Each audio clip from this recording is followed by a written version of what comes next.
Chapter 11. House Guests. Our house, in a manner of speaking, was a pigsty. I'm usually a clean person, but between Rick, the dogs, and me, the house was filthy. Cleanliness had not been much of a priority and was now proving to be an embarrassment. The women did not seem to notice. They walked in the door and called first dibs for the bathroom. They spent a lot of time in there, which was to be expected, I guess. Rick and I hurried around trying to tidy up. Don volunteered to cook dinner. Tommy played with the dogs while awaiting his turn. He'd really need a bath after rolling around with those mutts. 2 hours later, our guests were clean and we were seated at the dinner table. Rick had turned the generator off, so we ate by candlelight and a couple of Coleman lanterns. We had a good fire going, which provided the house with ample heat. Julie and her mother had put on some simple sweatpants and t-shirts. They had also taken the time to comb out their wet hair. The effects of the soft candlelight made them both look like goddesses. My thoughts drifted to Macy. I wondered if she were even still alive. Maybe she was a zombie by now. Felix, too. Were he and his parents still alive? I suddenly recalled our last conversation. His mother was sick, he had said. I forced myself to think of more pressing matters. "Mr. Frierson?" I asked. Don stopped with a forkful of green beans halfway to his mouth and glanced at Janet. "What's on your mind, Zach? And please, call me Don." "Of course. Don, Rick and I never seem to have enough time to get everything done. One of our items on the list is to check all of the houses in the area. You know, check for survivors, search for food, those things. We've checked a few, but there are literally hundreds left to go. With your help, we could make some significant headway. Perhaps," I made a conscious effort not to look at Julie, "you guys might find a home which will be suitable for you all to live in. That is, if the FEMA camp does not work out. We can help set it up and fortify it, much like we've done here.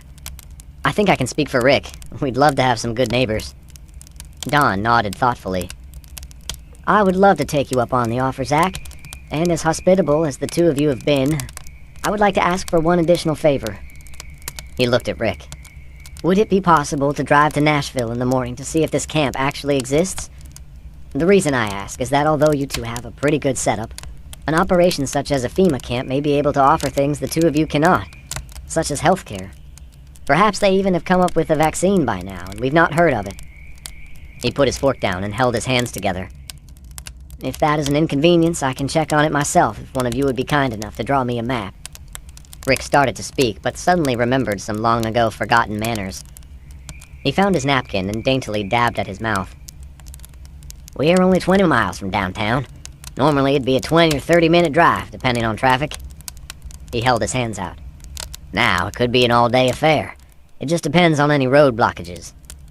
Rick shrugged and chewed his food thoughtfully. "Yeah, we can do it. Zach has an ever-expanding list of stuff we need, so maybe we can do some scrounging around while we're at it. What do you think, Zach? Good idea?" I nodded. "It has potential, but it'll come with risks, of course. Mr. Frierson, Don, we've been monitoring the ham radio, and we've not gotten anything from Nashville. It's very possible the whole city has been overrun, or everyone is dead." I looked at Rick. "Now is as good a time as any to recon Nashville. I'd be leery of going in any of the buildings, though. Perhaps drive to the stadium just for a visual confirmation of any camp." I walked over to the desk where the radio and computer sat. I went through my stack of legal pads and retrieved one of them. "What are all of those?" Julie asked. I think it was the first time she spoke since she got to the house. "What? Oh, these are my notepads. I have a bit of an obsessive-compulsive personality. I write everything down." Rick laughed. "I have no idea why he does it. He practically has a photographic memory." There were a few chuckles, and even Julie smiled. I smiled as well and flipped through my notes.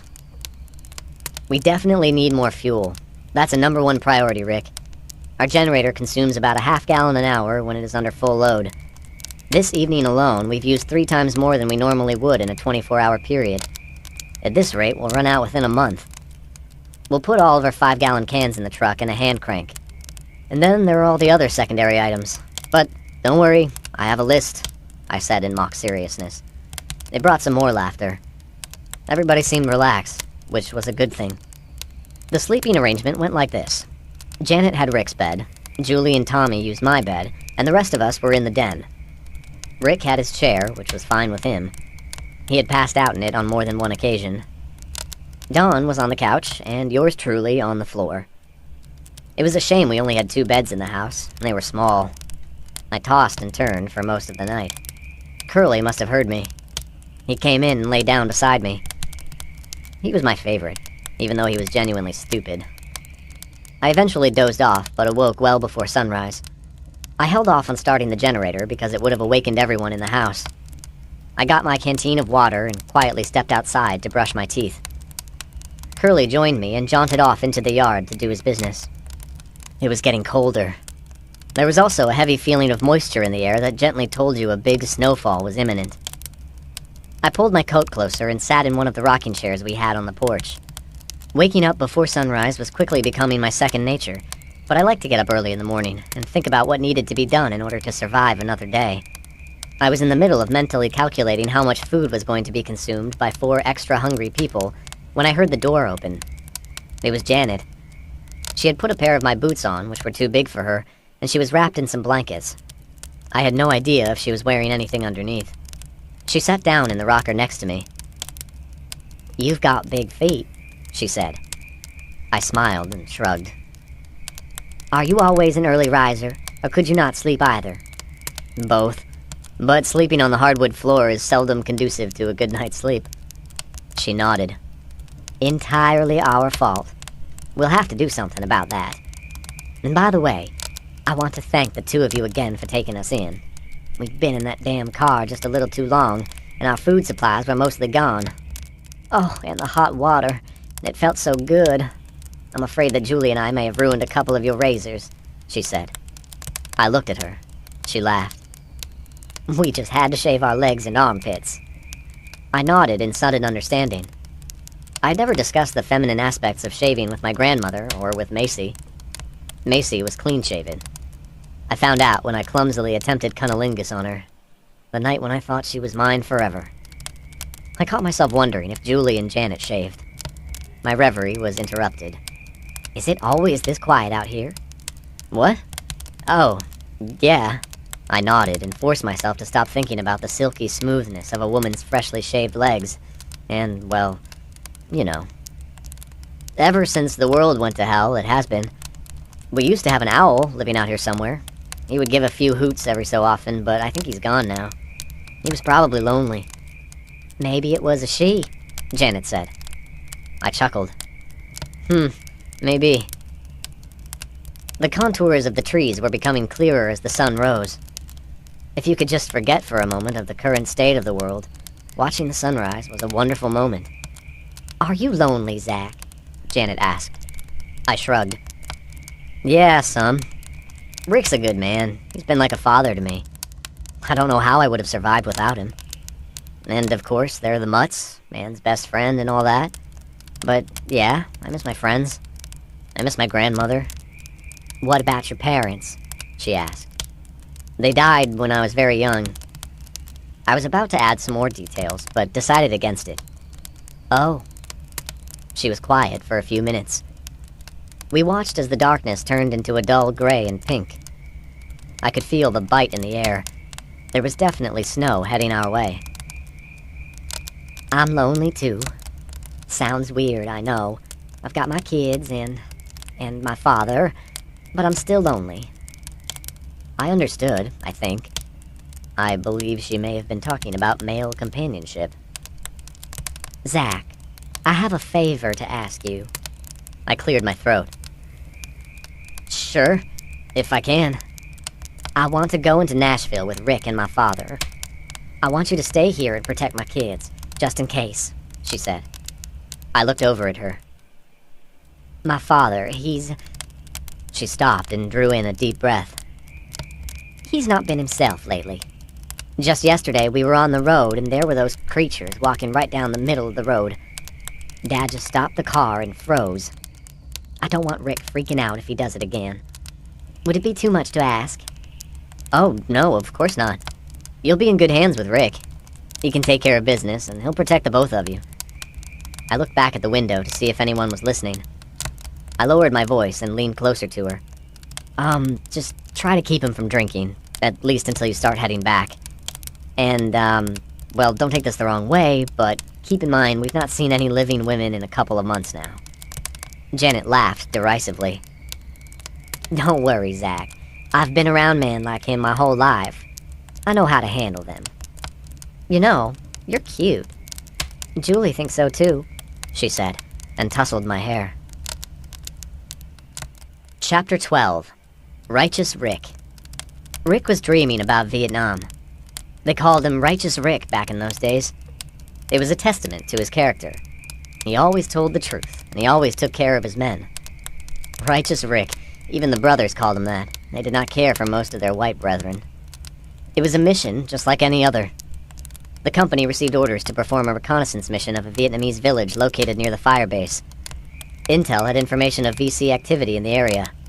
The company commander, a captain who drank too much and thought too little, ordered a solitary squad to conduct the mission while the rest of the company was held back in reserve. Rick always thought the term was strange. Reserve was supposed to mean they would all come running to help you if you got in trouble, but it never worked. By the time they actually did come running, the shit was already too deep. The platoon sergeant ordered the Cherry, the new guy, to take point. It was a standard practice, although Rick also felt it was a terrible thing to do to someone who was fresh in country. So, Righteous Rick would always give the Cherry his pep talk before going on a mission. I'll be right behind you. If you hear me make the old psst noise, you freeze. Do not take another fucking step. I will come up to you and tell you what to do next. This will keep you alive, hoss, trust me. Now if you hear me yell, it means no more noise discipline because the shit has hit the fan. Do whatever I'm yelling at you to do and do it quickly. Got it? He'd ask. Every one of them always gave a nervous nod. Good. In the dream, they were slowly making their way along an old but well-used trail. He spotted a scrap of rag tied to an overhanging limb. The point man was about to walk right under it. There was a booby trap in the ground under that rag. Rick knew it. It was a common signal for the locals. Psst. The point man, a Cherry who had been in country for only 2 days, stopped and looked at Righteous Rick. Rick held his hand up and slowly started approaching. There. He saw it. A tripwire. Rick pointed at it as he walked up. Then something really, really odd happened. The new guy, whose name Rick could never remember, smiled at him, turned, and started walking forward again. Boom. Rick felt the pain at the very exact moment that he heard the explosion. Cherry took the brunt of the blast, but Rick caught several pieces of shrapnel in his leg. It hurt. Man, did it hurt. Rick woke suddenly with sharp pains shooting up his leg. He threw the blanket off, how did that get there, and rubbed his leg. As his senses became clear, he heard low voices coming from outside. Rick's a good man. He's been like a father to me, he heard Zach saying. He peered around the blackout curtains and stealthily looked out of the window. Zach was talking to someone. It was Janet. Bless that boy, Rick thought. He's talking me up and making me look good for her. Righteous. Rick listened for another moment before his bladder begged in protest, demanding a visit to the bathroom. He stood over the toilet, trying in vain to press down and increase the flow of his urine stream. Damn prostate was too enlarged to have a full flow anymore. He used the opportunity to clear his head and apply some thinking. How nice it would be if Janet took a liking to him. Under normal circumstance, he'd be much too old, of course. But normal circumstances went to hell not too long ago, and he did not see them coming back anytime soon. He finished up, tried the faucet, and saw that there was just enough pressure left to rinse his face and wet down his hair enough so he could brush it out a little bit. He'd take a shower when they got back from Nashville. He knew Zach worried like an old woman about their fuel allotment for the generator. He would make an extra effort to find fuel so he would not complain. He finished up by rubbing some deodorant under his armpits and shuffled into the den to start the day. He was about to walk out when he saw his dentures soaking in a glass by the sink. He vaguely remembered dropping them on the floor next to the chair before he went to sleep. Zach must have been looking out for him again. He rinsed them off and stuck them in his mouth. Zach told Rick about Janet wanting to ride with him and that he would stay behind. Rick smiled in agreement. He opted to drive his truck rather than the old farm truck. He wanted to impress Janet. They had rigged it up in much the same fashion, and the extended cab allowed more than 2 people to ride. They were all armed. Rick assumed Dawn knew how to shoot, and Janet confirmed she did as well. Dawn's weapon of choice was a 12-gauge pump-action shotgun loaded with double-aught buckshot. Rick loved his Winchester, but opted for Zach's Colt AR-15 with his Kimber for backup. Janet had a handgun. They ate a quick breakfast. Zach stood beside Rick beside the truck. "Have you checked their weapons?" he asked. Rick nodded. "Yep. Did you check out the truck?" "I certainly did. You have just over a half of a tank, which gives you a range of 150 miles. I didn't fill it up all the way because now you have a place to put 20 more gallons if you run across any fuel." "I see. Good thinking." Rick looked at his watch. "Coming up on 7 o'clock. We should be going. My plan is to stay on the back roads. You know how we go to Nashville when the interstate is jammed?" he asked. I nodded. "That'll be my route. The plan is to be home before sundown." I nodded again. "Sounds good. If you're not back in 24 hours, I'll come looking for you." Rick nodded and looked at me. We'd been together 24/7 for a month now. It was an awkward feeling, knowing we were going to be apart for the better part of the day. Rick stopped on a bridge that crossed over I-65 and scanned along the ribbon of roadway with his binoculars. "How bad is it, Rick?" Janet asked. He handed the binoculars to her. "It's pretty congested. We could get through it, but it would be slow going." He pointed toward the interstate. "There are a lot of choke points. If there are thugs out there, it'd be easy to set up an ambush at any one of them." Dawn had used the binoculars and nodded. "We'll stick to the back roads. Once we get to Franklin Pike, it'll go straight into downtown Nashville. We'll be able to see the stadium before committing ourselves to crossing the Cumberland River. If there is a FEMA camp set up, we should be able to see it." It sounded simple enough, and it would have been, if not for the zombies. They got as far as Broadway and 8th Avenue, about where the federal courthouse is/was located. As Rick approached the intersection, Dawn gasped and Rick let out a concerned, "Oh shit." "What?" Janet was in the back seat and at Rick's direction had been spending most of her time gazing out of the back window. She turned and looked out the front. "Oh shit." Rick was both amazed and frightened. "There must be thousands of them," he shouted. They were a variety of age, race, and gender, and they seemed to come out of nowhere. They must have been very hungry. The leading edge of the horde swarmed the truck. Rick punched the gas, running over several. One got hung up under the truck, but Rick did not slow down. He accelerated and turned down a side street. "Rick!" Dawn yelled. "There are cars blocking the street." Rick slowed only a bit, hopped a sidewalk, and performed a high-speed U-turn that would have made any stunt driver proud. He hopped another curb and raced diagonally through a parking lot, which was surprisingly empty of cars due to the entrances being blocked off by chain and padlock. Rick grunted and bypassed the chained entrances by jumping the curb on the far side of the lot. He narrowly avoided wrecking into several abandoned cars and eventually made it back onto 8th Avenue. Rick put distance between them and the horde. "Holy shit, that was close," Rick shouted. "There is no way we could have killed all of those motherfuckers before they ripped us apart." He glanced over at Dawn and Janet as he drove. They nodded in agreement. "Nice driving, big guy," Janet said. She leaned forward and tousled Rick's hair, much like she did with Zach earlier in the morning. Rick stole a couple of additional glances at his passengers. Both had broken out in a nervous sweat, which was understandable. Janet was fine, just working off the jitters. Dawn, though, was a deathly shade of pale and staring straight ahead. Rick looked back at Janet and inclined his head toward Dawn. Janet's smile faltered. "Dawn, are you okay?" she asked. Dawn did not answer immediately. In fact, Janet finally had to shake his shoulder to bring him back to reality. He slowly looked over at Rick. "There is no FEMA camp, is there, Rick?" Rick slowly shook his head. "If there was, it's long gone now. We can ask Zach, but I'm thinking the reason there were so many zombies packed together is because the camp people became infected. I think the Titan Stadium can hold something like 70,000 people. If there were a FEMA camp set up there and they all got infected..." Rick left the sentence unfinished. He hoped he sounded as smart as Zach did. Dawn looked defeated. "What do we do now, Rick?" We left our home. We thought we were going someplace safe. Now we have nothing."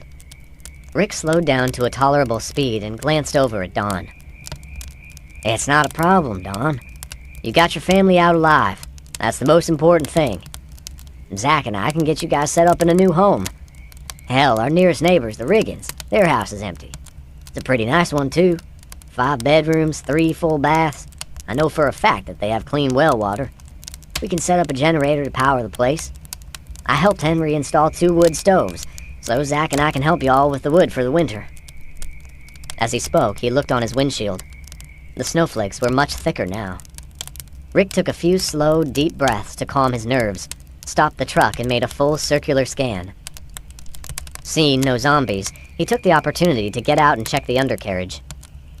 The carcass of the zombie was lodged in the wheel well. Fortunately, most of the body had been ground down from being drug along the asphalt. Rick had Dawn turn the wheel in one direction, and he was able to work the upper half of the torso loose. As he pulled it out, the zombie's head turned toward Rick and attempted to bite him. Rick quickly dropped the torso and kicked it away from him. "Holy shit! Did you guys see that? That fucking thing is still alive. There's nothing left from the waist down, but it's still alive. Fucking amazing," Rick thought. He got back in the truck and locked the door. "Alright, you two, downtown Nashville is definitely a no-go. The snow is getting heavier and will probably drop a couple of inches before the day is over. We need to start heading back, but there's no reason why we can't make this work for us." "What do you have in mind, Rick?" Janet asked worriedly. "We scrounge around to try to find stuff. We've been on the road 2 hours now and have nothing to show for it. Let's at least attempt to round up some supplies," he said. Janet looked at Dawn and nodded. Dawn still looked pale, but he did not argue. Rick tried to recall everything on Zach's list. The boy could sure write a lot of lists. He tried to get Rick to take it with him, but he refused out of nothing more than pure stubbornness. The easy items to remember were gas and food, but there were a lot of other things the two of them thought up and dutifully listed. He scratched his beard as he drove and looked around. He stopped in the middle of the Wedgwood intersection. There were 2 convenience stores on opposite corners. The windows were broken out and they had obviously been looted. Rick used the binoculars to confirm the shelves were bare. He drove slowly south down 8th Avenue and made their way into the community called Melrose. There were some fast food restaurants they checked out, but the freezers contained only spoiled, foul-smelling food. "We're not having much luck today," Janet said. Rick started to agree, but then he stopped suddenly. Dawn and Janet looked at him questioningly. "There!" He pointed to a full-service gas station on the corner a block away. It was old and poorly maintained, but it appeared to be still functional and up until recently had still been in business. Rick and Zach had agreed one of the many items they had a need for were tools. They had quite a few back at the farm, but as any real man knew, one can never have enough tools. He scanned the area with his binoculars once more. Satisfied there were no major threats, he put the truck in drive and headed toward the building. Rick circled the building and then parked among some abandoned cars. "Okay, let's keep it simple. We'll clear the building and then you two stand guard while I go to work. Who knows what kind of goodies may be in the service bays. And we must be quiet. Zach and I saw firsthand that these things are attracted to sound, and to a lesser degree movement. If you guys spot any, don't yell or do a lot of frantic moving around. Whisper just loud enough to get my attention. Got it?" He got a nod out of Janet. Dawn was still silent. Rick stifled a sigh.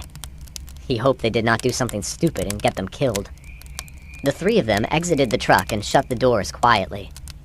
Rick left his rifle in the truck, opting to keep his hands free and using his Kimber, but only if he had to. He got a pry bar and went to the front door, which was a standard glass with a steel frame. He tapped on the glass softly. "What are you doing?" Janet whispered. "Remember what I said? They're attracted to sound.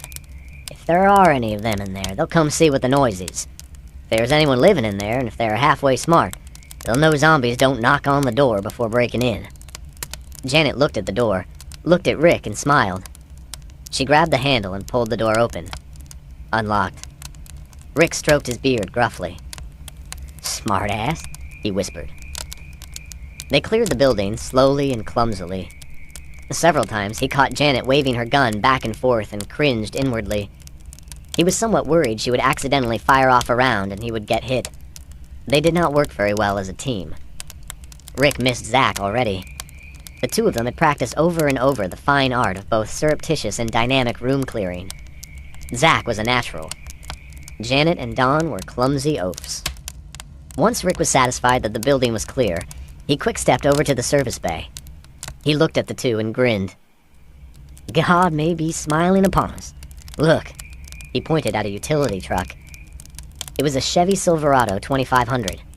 It had the utility package with toolboxes mounted on the sides. The ensemble was completed with a welder and a generator strapped down in the bed. The keys were still in it. Let's hope the mechanic finished working on it. Don wasted no time. He went over to a mechanic's tool chest, a large Snap-on brand. Lots of good tools in here. We should take these. Rick agreed with a nod. They spent the next 40 minutes unloading the chest and then manhandling it onto the back of the truck before reloading it. Rick went outside and got the hand pump out of the truck. Janet saw what he was doing and began unloading their 5-gallon gas cans. Good, he thought. She's finally starting to understand what needs to be done. He decided there was hope for her yet. He caught himself staring at her breasts longingly. So did Janet. You want to get your mind back on the task at hand? She said without warmth. Rick snorted and started pumping gas out of the underground storage tank. It took almost an hour, but they eventually got everything they could. He even filled up both trucks, which he almost forgot about. Rick stretched and looked at the sky. The snow was coming down very hard now, limiting how far he could see to just a few yards. It's going to drop 3 inches or maybe more, Rick thought. It was getting colder as well. Time to go. This is a decent haul. Let's call it and get out of here. I sure hope that truck starts. Alright, here's how this is going to work. Don, get in that work truck and start it. Janet, man the service bay door. Once the truck starts, get the door up and open as quickly as you can. Every garage door I've ever fooled with makes a lot of noise, so don't worry trying to be quiet, just get it open. I'm going to be in my truck. Now, if that work truck doesn't start, we'll grab as many of the tools that we can and then get out of here. I don't like staying in one place for too long, and I think we've been here a bit too long already. If at any time zombies start showing up, we're gonna stop whatever it is we're doing and haul ass. Don't worry about leaving anything behind. We've gotten ourselves a decent supply of gas, and we can always come back later. They nodded at Rick. He hoped it would work out. It did. Well, sort of. The work truck started right up. Janet got the service bay door open about 3 feet, and then it stuck. Rick hopped out of the truck and ran over. He grabbed the bottom of the door and began trying to lift it like a weightlifter. It did not budge more than a couple of inches. He stopped and inspected closer. Ah, dang it. There's a chain looped through some holes here. It's padlocked. Janet watched as Rick ran back to the truck and retrieved some bolt cutters as quickly as his bad leg would allow him. As he trotted back to the door, he saw them. About a dozen zombies had apparently heard the racket and were shambling toward them from a burned-out building down the street. Rick slid the bolt cutters under the door and drew his Kimber. He began carefully aiming and shooting, taking down one after another. I can't cut it. I don't have the strength, Janet gasped. Rick hastened a quick look under the door. Dawn was still sitting in the truck looking at them through the mirror. Dawn, dang it, give her a hand. Dawn refused to move. Motherfucker, Rick growled under his breath. He shot until he was out of ammo. He reloaded as he ran back to his truck. He could shoot quicker with the AR-15. More zombies appeared, at least 10 more. Rick shot them all and then crawled under the partially open door. Janet was desperately trying to cut through the padlock. Rick joined in, and with a mighty unified squeeze on the handles of the bolt cutter, they snapped the chain in half. Janet pulled the chain out and finished lifting the door. As soon as she did so, Dawn put the newly acquired truck into reverse and floored the gas. He sideswiped Rick's truck in the process. Rick looked at him like he had lost his mind. Get in the truck, he yelled. Janet did not hesitate. She got in the driver's side while Rick started shooting again. He saw Janet put the truck in drive. He was suddenly alarmed. Was she going to leave him? His leg was sending electric bolts of pain up his hip and back, but he ran as fast as he could and jumped in the bed of the truck just as she sped off. Zombies were mere inches from him as she maneuvered back to Franklin Pike. Chapter 13. House guests and fish. Zach had watched the three of them leave with no small amount of trepidation. He had full confidence in Rick, but he was still worried. In the meantime, there was work to be done. He stoked the fire and hung an old but sturdy cast-iron tea kettle on a hook over the flames. Julie sat on the couch and watched. "What's that for?" she asked. "I'm heating up some water to wash the dishes," I said. I kind of hoped she would volunteer to help out. I was mistaken. "What is there to do around here?" she asked. I chuckled. "Chores. Lots of chores." "Fuck that," Julie replied. "I wish they were that easy to blow off," I replied. "Chores can mean the difference between survival and starving." Julie laughed derisively. "Yeah, right." I was getting irritated. Where had she been the last month? On Mars? I tried to put on a patient smile. "I guess you may be right. Let me ask you something. What did we have for dinner last night?" Julie rolled her eyes and refused to answer. "I'll help you out. Fried chicken, mashed potatoes, green beans, and biscuits. Did you think all of that food magically appeared, or perhaps I ran down to the local grocery store?" "Rick killed the chicken yesterday and spent a couple of hours preparing it for dinner. The green beans came from our garden. The biscuits, well, you should get the idea by now, unless you're just plain stupid." I got a sullen, angry glare in response. I don't know if you have just repressed the memories of the past few weeks, but when Rick and I met you guys, you were a pitiful-looking bunch. Hungry and dirty. You certainly didn't turn that meal down, now did you? Julie tried to maintain her angry sneer at me, but could not accomplish the feat. She stared at the fire instead and crossed her arms. "One would think after nearly starving and going without a hot bath for as long as you did, you'd be more appreciative. Anyway, I'm through with the sermon. I've got a lot of work to do. I could use your help if you would be willing to give it." Julie glared at me. "You're not my dad, and I'm not your slave. You're acting like you're all badass and better than me. You're not. In case you've forgotten, we're the same age, so quit thinking you're so special. And besides, all of this shit going on right now is just temporary." I shrugged my shoulders. "Hey, you may be right. For all we know, the government may be getting everything up and running, and we'll be back to normal in no time. In the meantime, we've got to help ourselves, and the time is long over to be acting like a petulant brat. Are you gonna help out or not?" The only response I got was a dramatic display of her middle finger. "I'll help. What are we going to do, Zach?" Tommy had come in during our little conversation and had been listening quietly. "I'll be glad to have you help me, Tommy.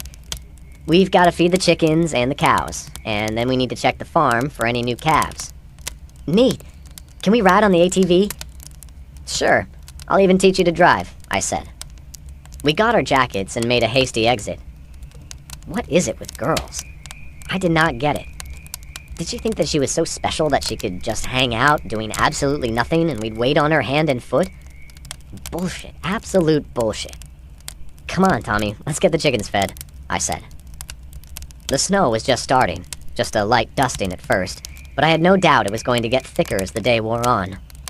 I wanted to get as much done as possible while still able. Tommy was more of a burden than a help, but even so, I fed the chickens, gathered some eggs, and checked the hay. There was still plenty lying out in the pasture. I got Tommy on the ATV, and we made a slow trek around the farm. "What are we doing now, Zach?" Tommy asked. "We're checking on the cattle. We have a few cows that are pregnant. You see, Tommy, when the barometric pressure drops, it can cause a pregnant cow to give birth. We need to find all of the newborn calves and get them into the barn." "Why?" "So they won't freeze to death. It's going to get a lot colder in the next few days, I'm thinking." "Oh," he replied plainly. I chuckled. The whole explanation was probably entirely over his head, but it was nice to have a pleasant conversation without getting a shitty look or flipped off. We found 3 newborn calves in total. When we found one, I'd pick it up and carry it on the ATV while Tommy slowly drove back to the barn. The mother cow usually followed. We did this each time, and it was very time-consuming. After a couple of quick lessons, I had Tommy driving while I held onto the calves, lest they fall off and injure themselves. We toured the rest of the farm, presumably to let Tommy enjoy himself, but I really wanted to make sure there were no zombies lurking around. We then drove to the Riggins house. I should have thought of it earlier. Freezing weather was going to wreak havoc on all of the plumbing unless something was done. First, we carefully drove around the house to make sure there were not any new occupants. Satisfied, Tommy and I went inside. It was a beautiful home. It was all brick, built solidly, and had a large basement. Mr. Riggins had converted into an awesome man cave with 2 large flat-panel televisions, surround sound, a pool table, and a poker table. He also had a wet bar and a big jacuzzi, all of which were now basically worthless, but it was nice nonetheless. "What are we doing now, Zach?" Tommy asked. "We're going to make sure the pipes don't freeze." I was hopeful we were not too late. The temperature had been in the 30s and 40s for the past couple of weeks. If I was too late, most of the pipes would have split as a result of freezing.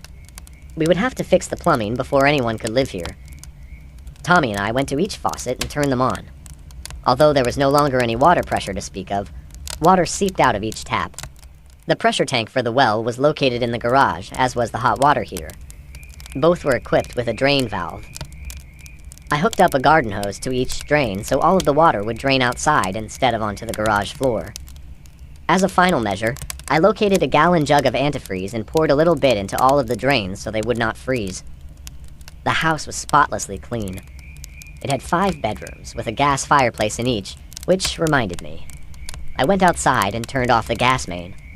I had no idea if there was still pressure in the lines, but I did not want this nice house going up in flames. I wanted to either move into it myself one day, or get a good family to occupy it and start working the farm. Rick and I had talked it out, and were convinced it would be very beneficial for 2 or more families working the farmland as a collective community.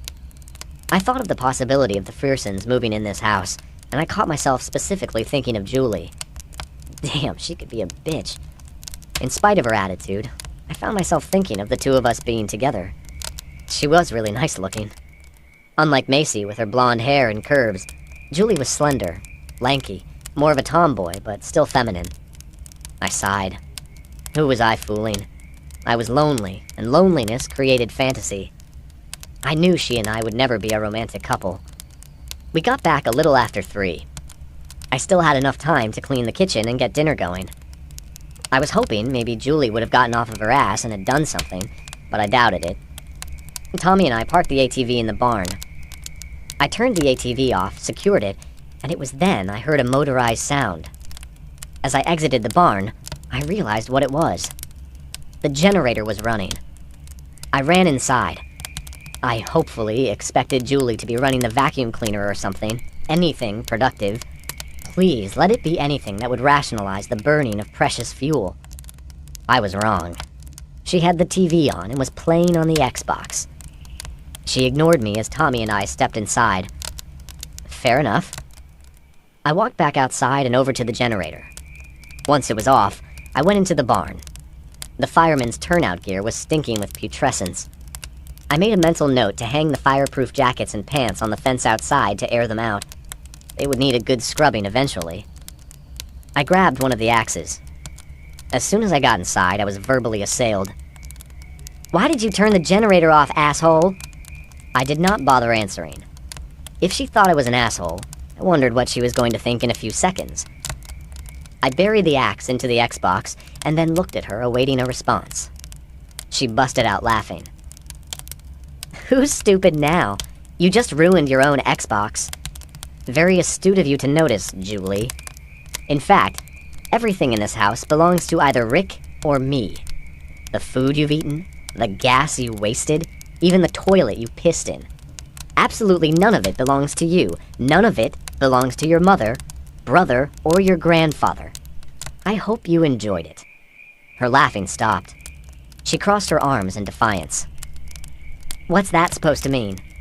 It means, just as soon as they get back, you're out. All of you. I had not even gotten my mouth closed when I heard the sound of an approaching automobile. "Ah, perfect timing," I said with a glare directed at her. Julie's eyes burned into the back of my head as I walked outside and watched them approach. There were 2 trucks driving up. Dawn was driving the second one. Both trucks had fresh body damage, and Rick's truck had dried black stuff all along the driver's side. Blood? That was interesting. I'd ask Rick about it after he heard me out. Rick jumped out before he had it in park. Uh-oh, I could tell he was mad about something. He pointed at me and then jabbed his finger at the barn. Without waiting for an acknowledgement, He started brusquely limping toward it. Janet started to follow, but Rick stopped momentarily and stared her down. She thought better of it and walked toward the house. The dogs ran to Rick and followed him. "He's a little upset. Try to calm him down," she said in a low voice as she walked by me. Try to calm him down? I was ready to throttle that spoiled little brat of a daughter she had. Maybe someone should try to calm me down. He started as soon as I walked through the doorway. "I tell you, Zach, I don't like it.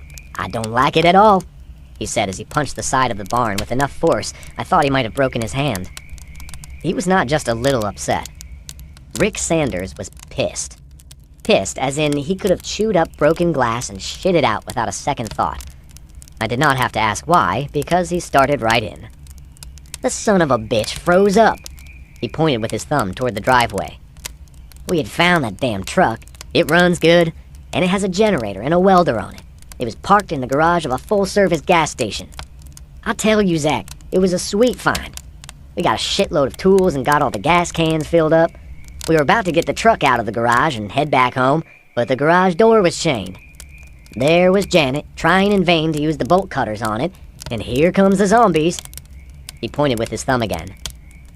"I'm in my truck. Janet needs help getting the chain cut, and he wouldn't even get out of the truck to help." "You saw zombies? Were there a lot?" I asked. Rick's eyes widened, and he started gesticulating with his hands, which he did whenever he got excited. "Oh, hell yeah." He slapped his forehead. "I'll start from the beginning. Downtown Nashville is covered up with them, Zach. We drove right into a massive horde. There must have been thousands of them. We just got away by the hair off my ass. We can't go into downtown anytime soon, not without an army and some air support. Oh, by the way, one of those things got caught up under the truck when we were escaping. I drove 2 or 3 miles with it stuck under there. The entire lower part of the torso had been torn off, but when I pulled the upper half out of the wheel well, the son of a bitch was still alive. Came damn close to biting the shit out of me." Rick paused to scratch his presumably hairy ass. Larry ran over and sniffed. Rick was not amused and swatted him on the snout. "Anyway, there's no dang FEMA camp. At least not anymore. It was all bullshit. So, here's the real kicker. We're heading back and we're in the Melrose area. I don't see anyone or anything around, so I tell them we need at least to do a little scavenging while we had the chance. We find this garage right there on 8th, just a couple of blocks from Wedgwood. But sure enough, we make all kinds of racket trying to get the dang door open, and here they come. I shot a few, helped Janet bust the lock, and shot a few more so she could escape. You know what she did? She jumped in the driver's seat of my truck. My damn truck!" Spittle flew as he yelled. I looked around to see if anyone had walked in the barn. Rick noted my concern, took a deep breath, and lowered his voice. "Zach, I think she was going to drive off without me." Oh man, warning alarms were sounding in my head. I had him repeat the details. He told me about having to jump in the back as she was driving off. He was not suspicious at the time. He thought they would stop once they got to a spot without zombies. He'd jump into the cab of the truck and off they would go. When it did not happen, he actually had to threaten to shoot her. "Zach, I would have too. I don't care if she was the last woman on the planet. I would have shot the bitch dead if she hadn't stopped right then and there." "What did you do then?" I asked. "I was going to make her get in the truck with Don, but he parked about 100 yards down the road and refused to drive back to us. So I gave in and made her move over to the passenger side, but not before I took her gun away from her." "Did she say anything? You know, try to rationalize her actions?" I asked. He snorted. "She just said shit like, 'Close call,' and 'You really saved our bacon.' You know, disingenuous shit like that." He snorted again, which Larry decided was a cue for him to snort as well. I was amazed. Amazed he knew what disingenuous meant. Rick looked forlorn at Larry. He must have felt bad about swatting him, so he bent down and scratched him behind the ear. Larry returned the favor by licking his hand. "She never mentioned the fact I had to point my gun at her. You know, like, if I don't mention it, it never happened. God damn it all, Zach, this is fucked up." Rick was not a deeply religious man, but he never used the Lord's name in vain unless he was really agitated. I waited a minute for him to calm down a bit. Then I inhaled and filled him in on Julie's antics. He worked his leg while I talked. I could see it was hurting. The pain and his current disposition meant the whiskey was gonna flow tonight. When I finished, he and Larry did a double snort. "Spoiled little brat," he said. "All right, I think we agree. This group has got to go," I said. He nodded his head vigorously. "You got that right. There ain't no woman this side of hell worth this kind of shit." Rick looked out of the open barn door. He smacked his forehead and gasped. "They got guns inside. You don't think..." I did think. From the barn door, we could see the kitchen window. There was light coming out. Someone had lit one or more of the lanterns. Good. They were not savvy to tactics. If they left the interior of the house dark, they would have a good tactical advantage over anyone walking through the door. I watched the windows while we devised a plan. I walked inside a few minutes later. My feet left tracks in the snow. It was coming down hard now, and the dirty gray sky was quickly turning dark. The interior of the house became brighter. Someone had just lit another lantern. Outside, it was dark. They would not be able to see Rick and what he was doing. I repressed a smug grin. They were all sitting on the couch, waiting. Don had his shotgun sitting across his lap with his hand near the trigger and pointed toward the door as I walked in. I left the door open behind me. He stared at me flatly. "I suspected you would be armed when I walked inside, Don," I commented. Don's eyes shifted nervously. It just confirmed Rick's suspicions. "Where's Rick?" Janet asked.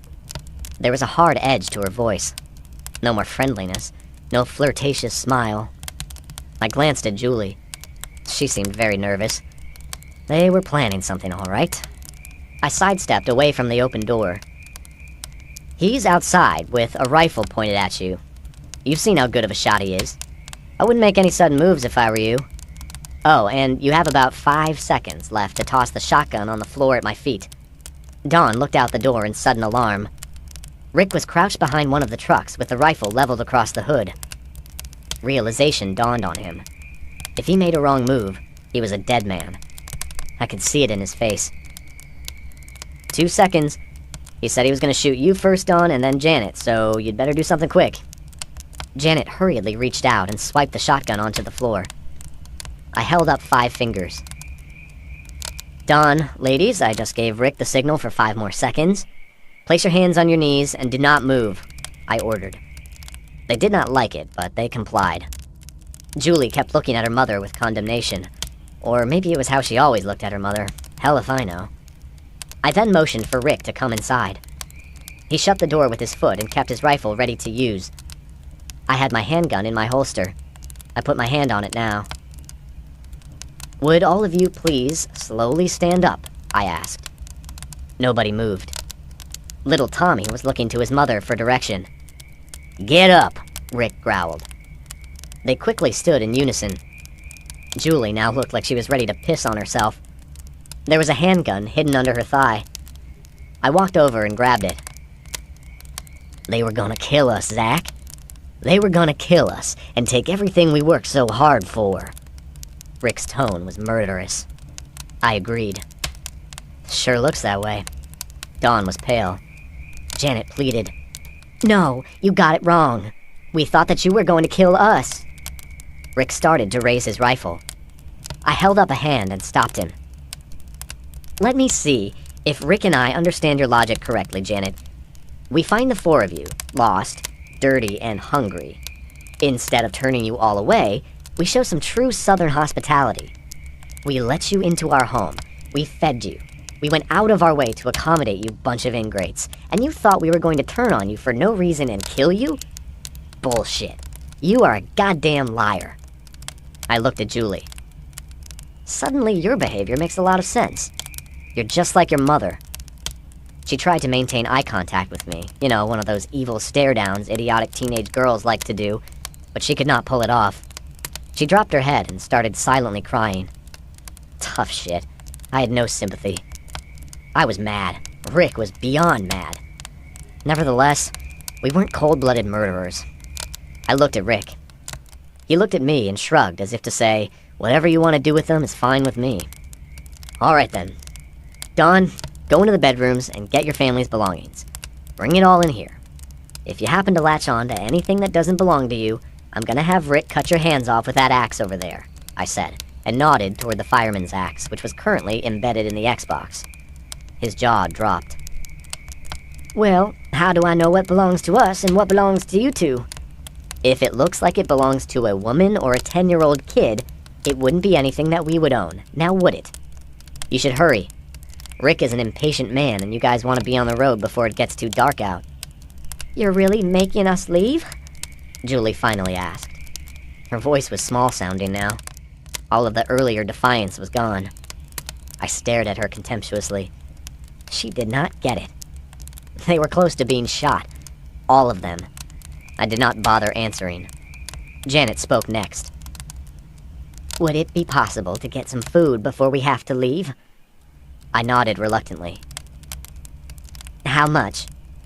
We're not in a negotiating mood, Janet. You'll get whatever Rick and I decide to give you.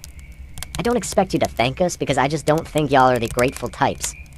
You're all nothing more than selfish ingrates. We could give you everything we had and I still don't believe you would be appreciative. Don't even think of asking for gas. Your daughter ruined that for all of you. Janet frowned, not understanding. I pointed at the Xbox again. She doesn't seem to think things through. She burned precious fuel running the generator while sitting on her lazy ass playing a video game all day. Julie gasped. I don't know why. It was true. I scoffed. Pathetic. All of you are pathetic. Janet continued scowling at me, but then I saw something I had never seen before. Her expression suddenly changed from a vitriolic scowl to a pitiful, pleading look.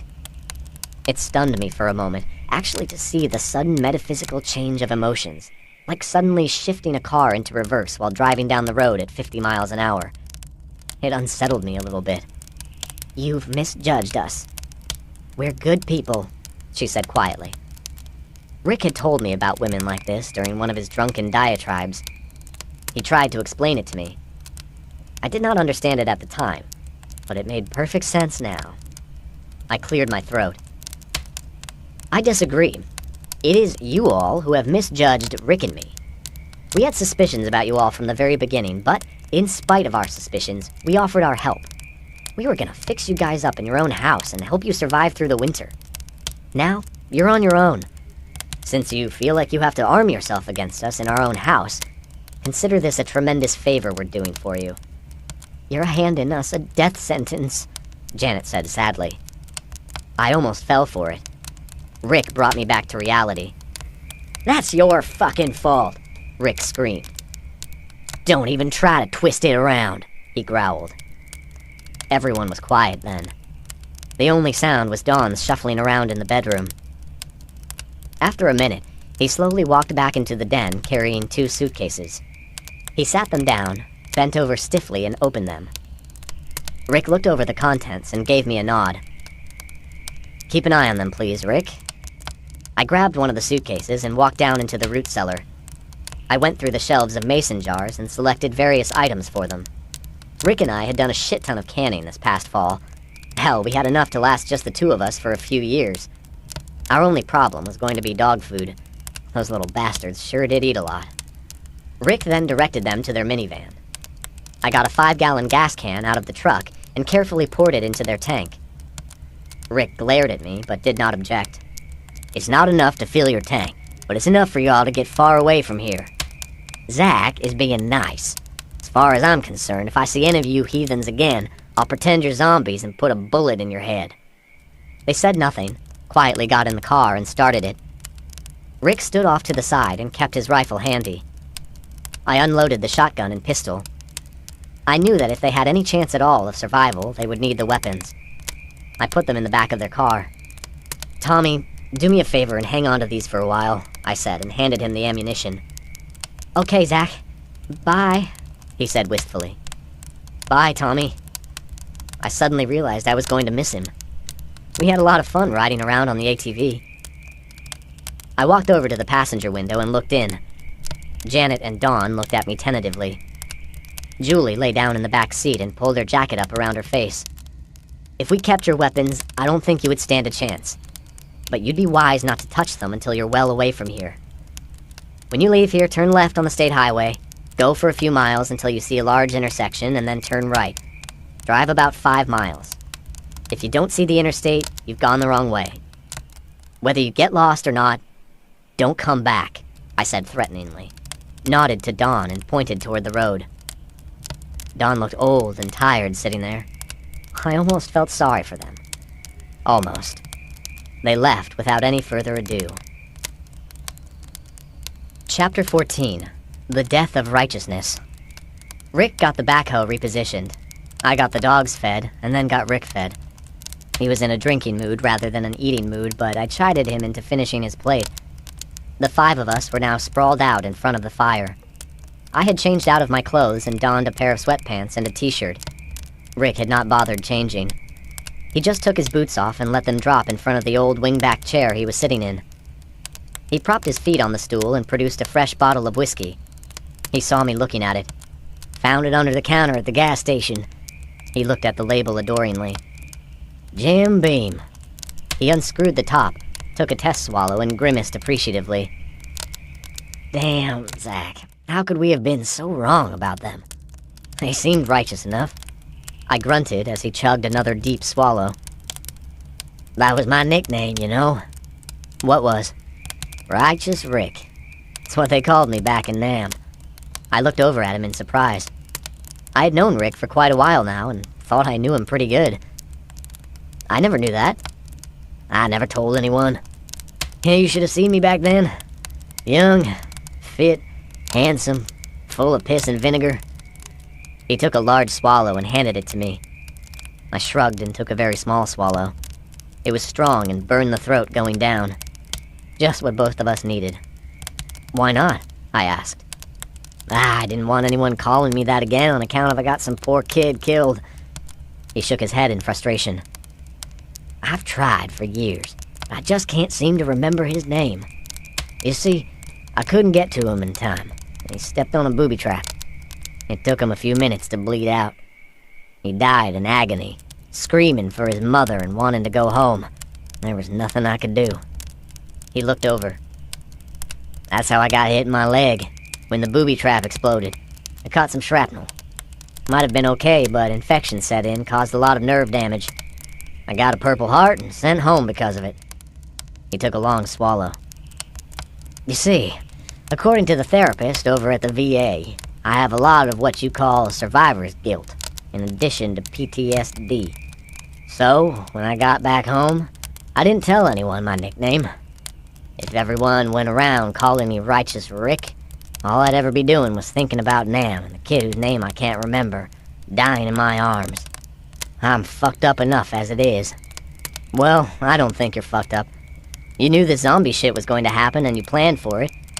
You got us to where we are today. We're gonna survive this because of your foresight. Yeah, but without any pussy. It was a crass statement, but I started laughing anyway. Soon both of us were in stitches. It was a good stress reliever. The dogs looked at us as if we were crazy. Instead of going to my bed, I climbed up on the couch and pulled a quilt over me. I wanted to be near Rick and talk with him. Curly jumped up beside me and made himself comfortable. Don't forget to soak your dentures. Right. Rick unsteadily stood up.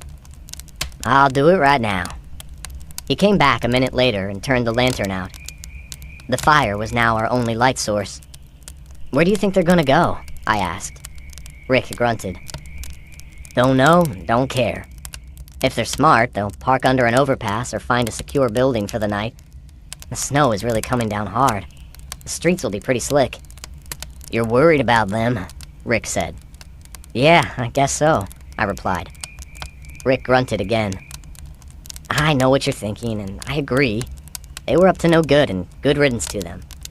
I can't help but think Janet was behind it all. What a psycho bitch. You got that right, brother, Rick said. I heard him taking slow sips from his bottle. He was going to finish it off before he would be able to sleep without the nightmares.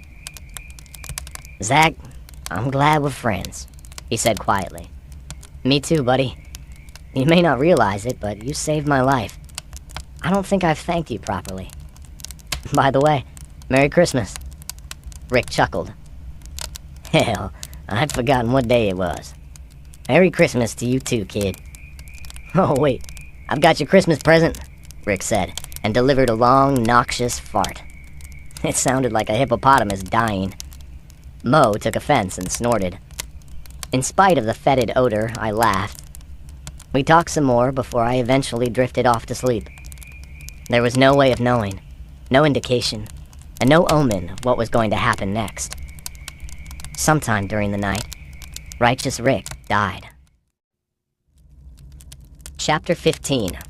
A Proper Burial. I shot Rick in the head before breakfast. It was a no-brainer, no pun intended.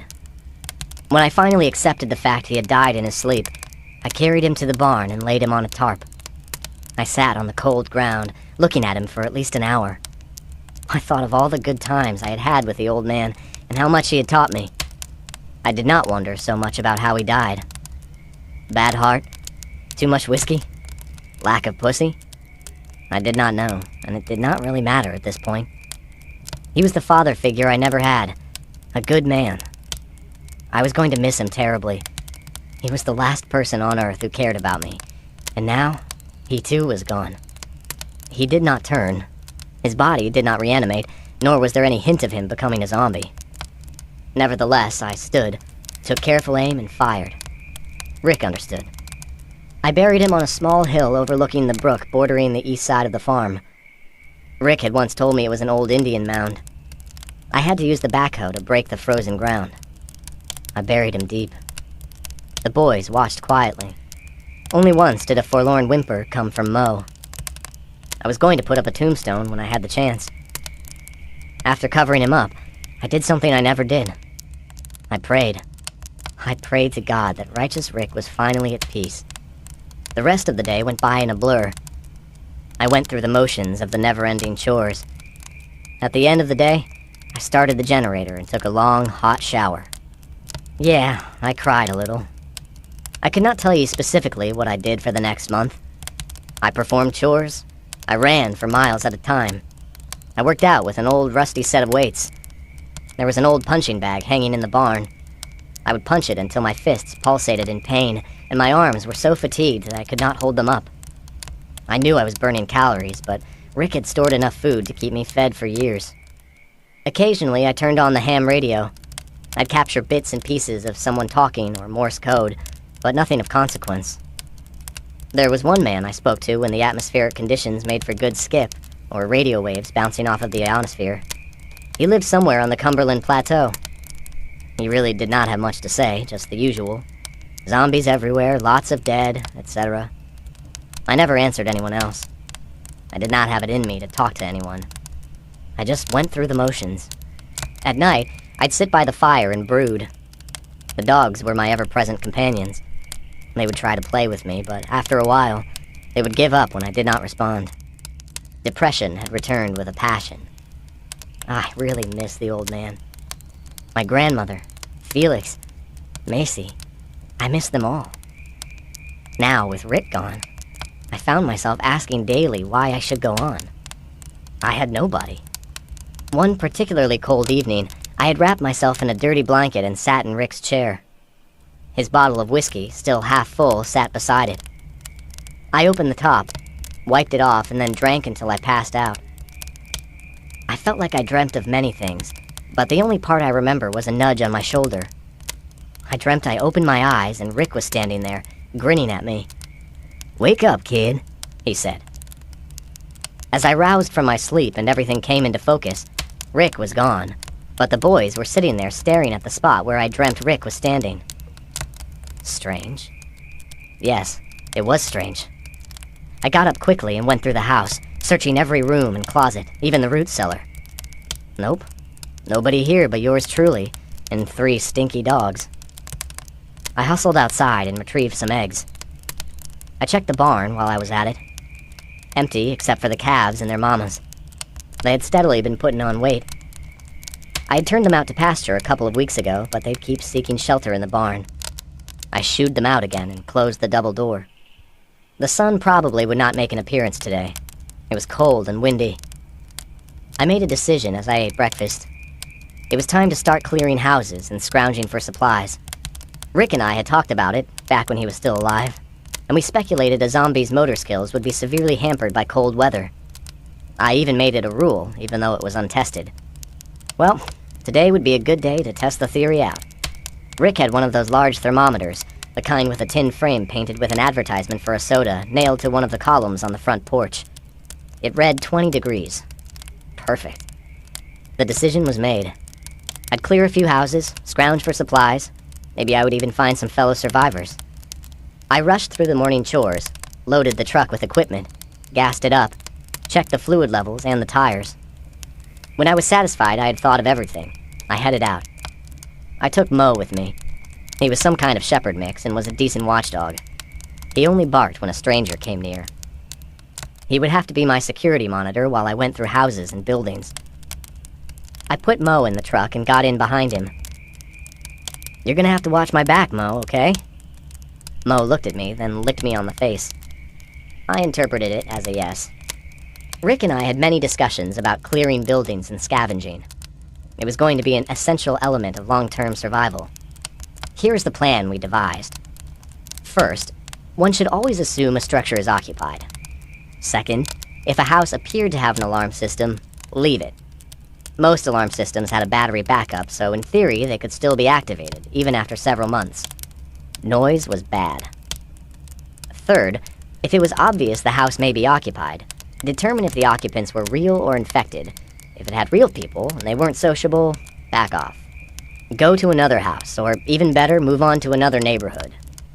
Rick surprised me with a tidbit of logic.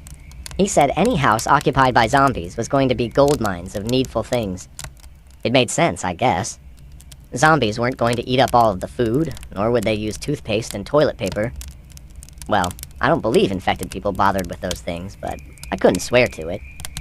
Since I was going to be doing this solo, I was going to restrict my work to smaller homes or small businesses. Imagine trying to clear out a large office building by yourself. You round a corner only to run into a dozen or so infected secretaries who were fresh out of donuts. Nope, not me. I'd stick to small stuff. Even then, I almost screwed the pooch on the very first home I went to. I started with a quaint community in the southern area of Nashville known as Lenox Village. I turned in and drove up to the front door of the closest one.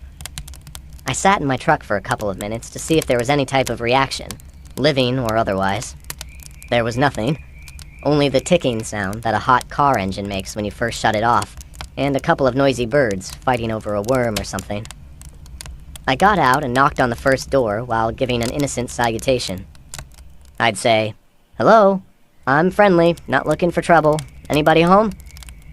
I was just about to make entry when the door suddenly burst open. An older woman wearing nothing but an untied bathrobe and her hair in those big round curlers ran out. She was screaming like a banshee.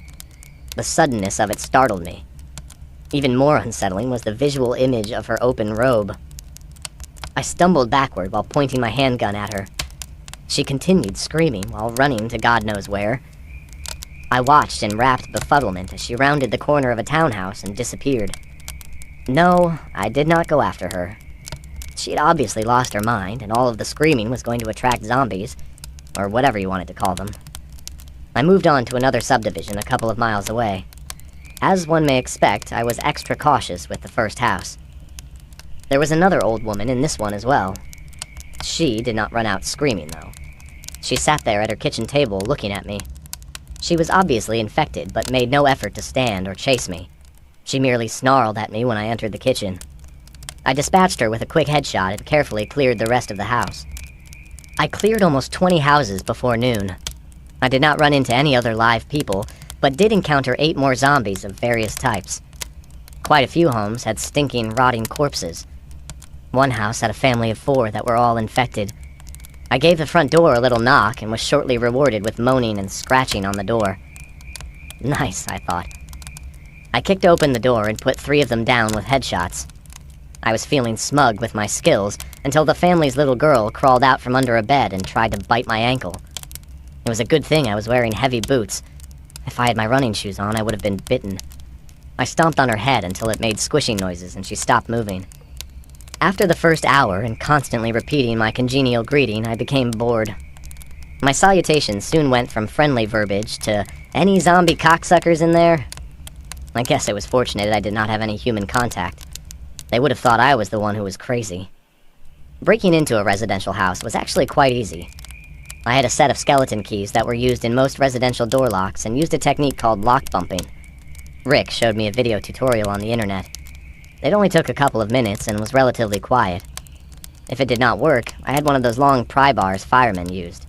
It could usually snap the door right open. No wonder there were so many burglaries back in the day. On those occasions where I encountered security doors, I broke out a window. If the windows were barred, I hooked up the winch from the truck and pulled the bars down, or moved on to another home. If I activated an alarm, I moved on to another neighborhood. After encountering several zombies, I came to realize they were quite predictable. They heard a noise, smelled something, saw movement, and they responded to it. They did not sneak up on you or lay in wait to ambush you. They did not have the mental faculties for it. Along the same line of thought, they were incapable of planning or coordinating a mass attack. They merely responded to stimuli, and the rest was instinctive. Consequently, they did not seem to need sleep, nor did they feel pain, anguish, or fear. They moaned, wandered aimlessly, bumped into stuff, or sat there and stunk to high heaven until something caused them to act. A zombie form of Weber's Law, if you will. What did it mean in common terms? Zombies were easy to spot and easy to kill. But one had to be vigilant, or else you would become zombie food. There was a zombie law in here somewhere. I would have to think on it. Nah, zombies weren't a problem unless you happened upon a group of them and did not have an escape route or enough ammunition. Humans, live humans, they were the potential problem. I had no illusions about all humans being good-hearted people. Someone might see me and kill me for what I had. Someone might believe I was a threat and shoot me in a perceived act of self-defense. I was hoping my act of announcing my presence before entering someone's house might negate any hostile act, but hell, you just never knew. They might be just like the woman in Lennox Village, crazier than an outhouse rat. Those were the ones that will hide in a closet, just waiting to blow your head off. I had to be careful or I'd end up dead. I took a break and looked over my newly acquired property. The pickings were slim, but not altogether bereft of goodies. I took an inventory with my notepad. Some gently used clothes that fit me, fresh bed linens, a set of Raffoni brand copper cooking pots, very nice. They would replace the Goodwill rejects that I currently had. Over a dozen Tupperware bowls. They were one of those items in which you could find 1,001 uses for. Containers were essential for hunter-gatherer societies. They were like weapons and tools, and you could never have enough. A couple of boxes of Kleenex, several half-used rolls of toilet paper, several used tubes of toothpaste, and a box of 9mm bullets. I had no 9mm guns. Rick hated that size. Only women shot 9s, he would say. I took them for trade purposes. I continued jotting. Some assorted food items, including an unopened bag of coffee beans, 4 boxes of rice, a dozen boxes of Jell-O, 2 boxes of powdered milk, and an unopened box of Mexicana Cal, which was good for nixtamalization. Several used boxes of laundry detergent. Almost every house had either powdered or liquid in various levels. I guess when people decided to bug out to wherever they were going to, a used container of detergent was useless in their minds. Along that line, I also found a few half-empty bottles of bleach, 2 5-gallon gas cans. These, I suspect, were also going to be a rare find. And finally, I scored a major coup in the last house I checked. 3 cases of an expensive brand of dog food. The boys would be happy. I found many other small items and dutifully jotted them down on my inventory list. Yeah, I know, I'm the only one around. No need to write out a list that was already in my head. But old habits die hard. I finished the list and reviewed it twice. It was definitely turning out to be a successful day. I also noted some houses that were closer to Old Hickory Boulevard had already been searched. Several had windows broken out, along with other assorted acts of vandalism. This particular subdivision stopped at a dead-end street. 3 of the houses at the end had burned. Upon closer inspection, I determined a car had crashed into the front door of one of the houses. I surmised the wreck caused the fire and it spread to the other houses. I wondered what had happened. Was the driver trying to escape from somebody? Had they been attacked? I pointed this out to my companion. We got some survivors out here that aren't so nice. We've got to be careful. Mo wagged his tail appreciatively. He was a good listener. He never once interrupted me or flipped me the bird. Oh, he occasionally farted, but Rick farted a lot as well, so I was used to it. I stood and stretched. It was good getting out and moving around. Only now did I realize being cooped up at the farm all by myself was causing me to sink into a deep depression. I needed to get out more often. The last house I cleared before lunch had a bedroom that had obviously been once occupied by a couple of teenage girls. There were pictures of them in a cheerleading outfit and pom-poms fastened to each corner of the dresser mirror. They were two very cute twins. I went through their dresser drawers. It looked like most of their clothing was left behind. I wondered what had happened to them. Were they twin cheerleading zombies now?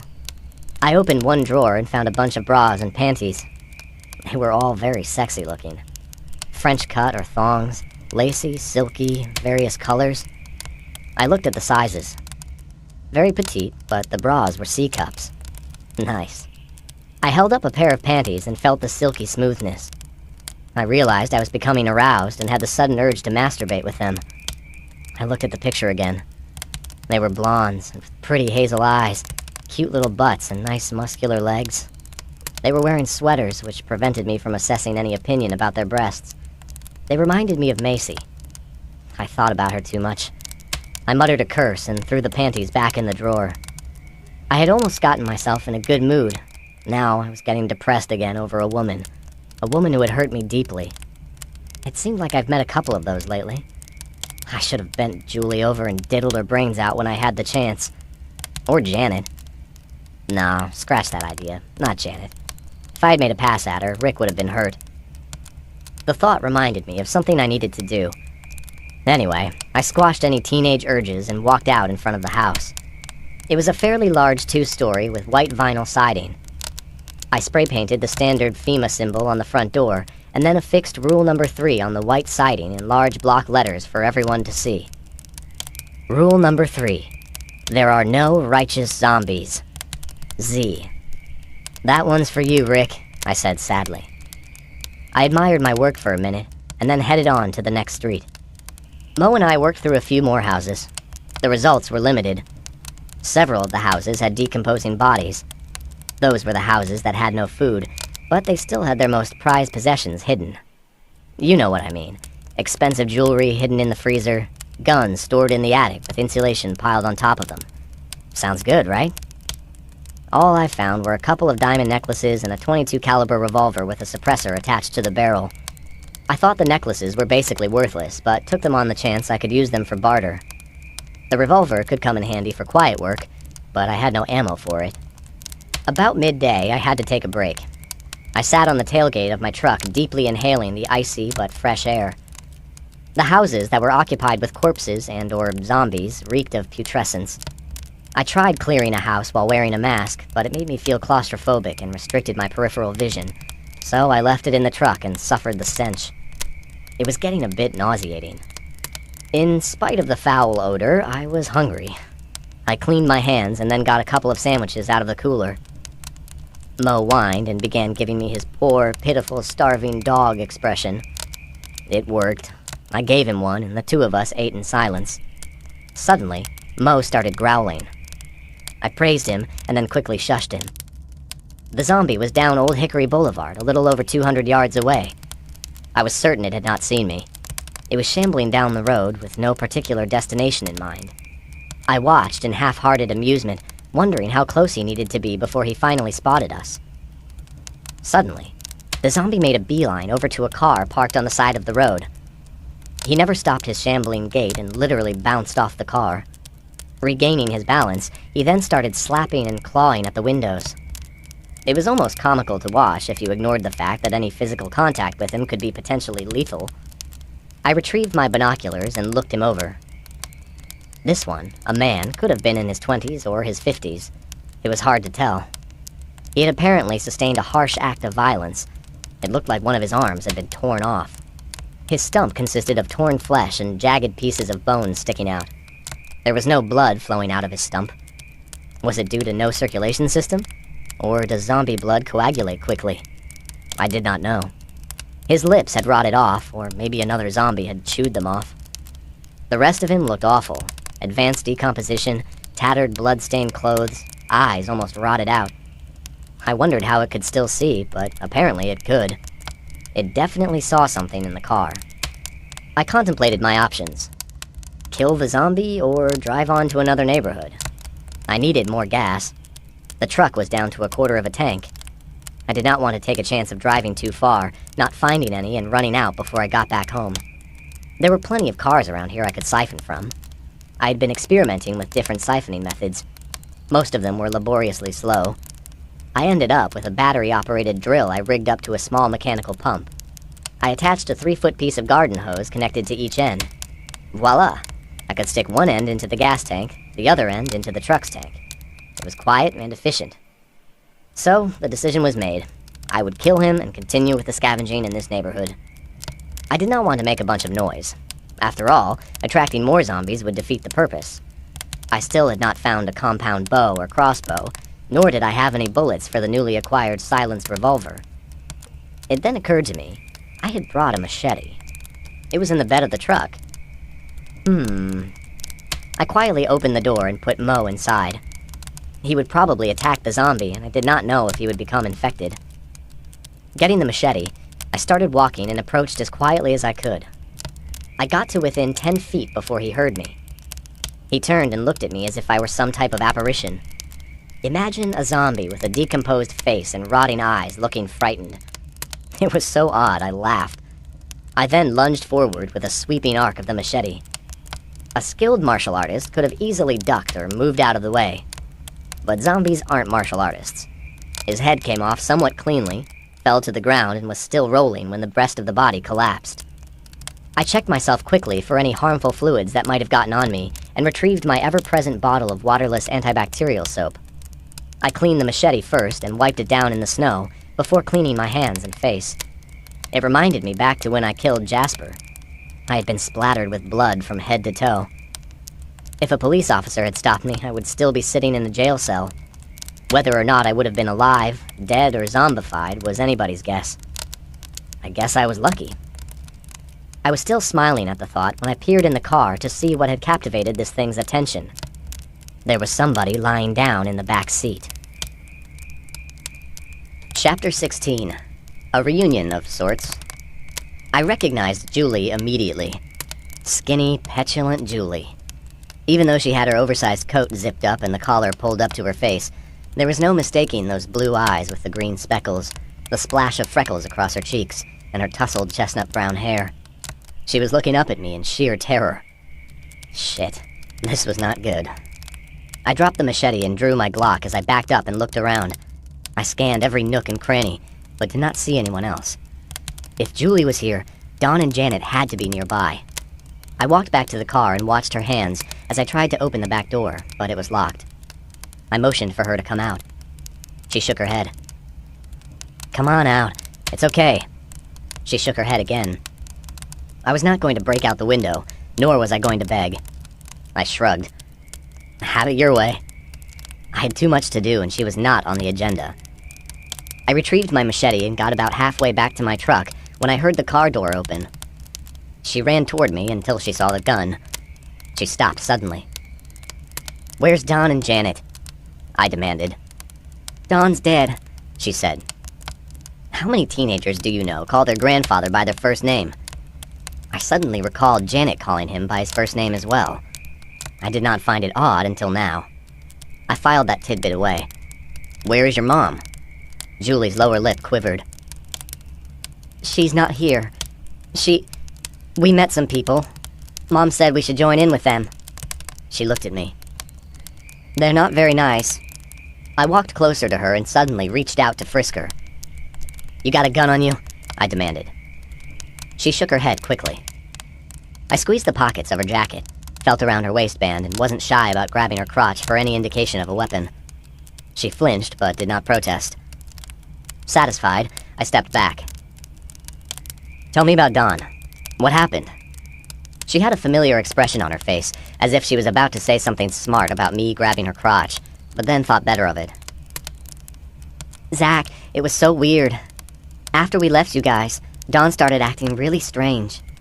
We drove around in circles for half the night before Mom finally convinced him to stop until daylight. He'd mumble stuff to himself and was just kind of zoning out. He kept insisting we go back to downtown Nashville. He said he saw real people and there had to be a FEMA camp around there somewhere. When the sun came up, Don somehow figured out how to get to Nashville. We got to somewhere around Vanderbilt. Don got out of the car with the shotgun and started looking around. A zombie came out of nowhere. He actually ran up to Don and jumped on his back. He started biting him and clawing at his face before any of us could do anything.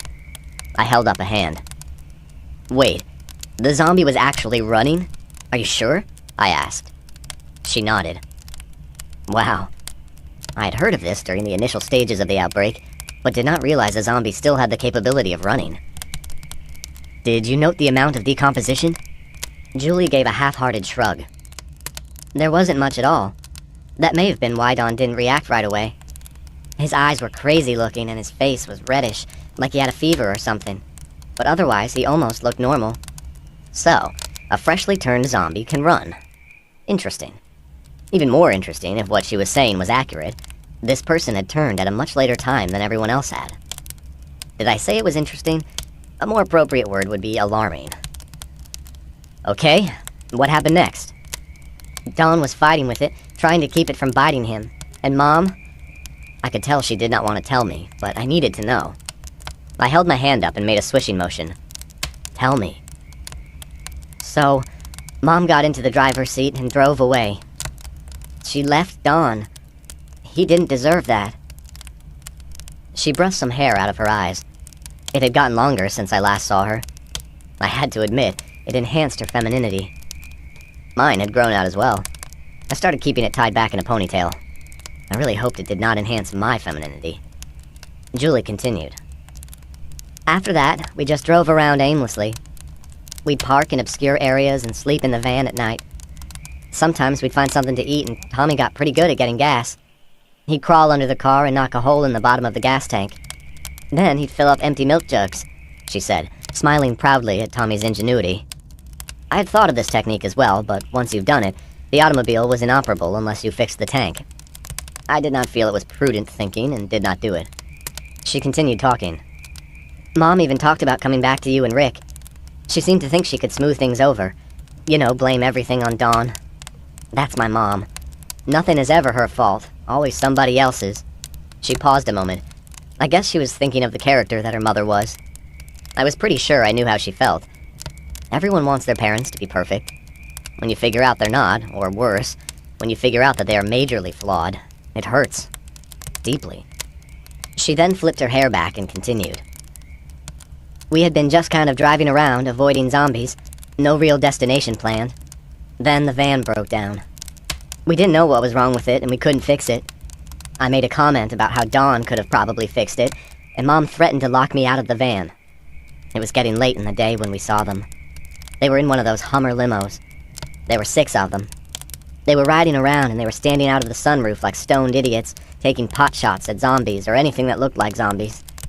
Or windows. Darius seemed to be fascinated with shooting out windows. They were smoking weed, drinking, and just having a good old time. Mom stepped out of the van, smiled real big, stuck her chest out, and waved at them. Long story short, they invited us to join them. "Where are they now?" I asked. She pointed back over her shoulder.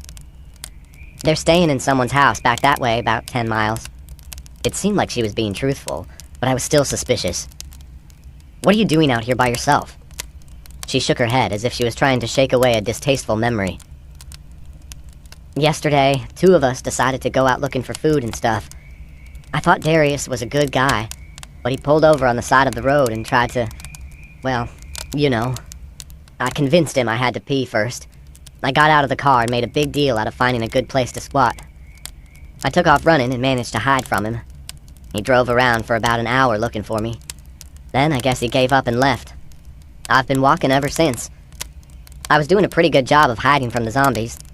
They don't move so good in this cold weather, but then that one found me sleeping in the car." She gestured at Mr. Headless. His mouth was opening and closing slowly. It still was not quite dead, even without anything below the neck. "That was pretty cool, what you did with the machete." She reminded me of the zombie. I walked over and looked at his neck where the head used to be. There was some kind of black goo slowly oozing out of the neck. It may have been blood, but it did not look like any blood I had ever seen. Okay, so if there is no blood, or I guess I should say no red oxygenated blood, The circulation system must be compromised. I thought that maybe that also applied to the respiratory system. It answered some questions, but seemed to create more questions as well. I then tore open the shirt and looked at the armpits. There was distinct swelling of the lymph nodes. So much so, it looked like cantaloupes were stuffed under each arm. I straightened, used my waterless soap again, and focused my attention back on Julie.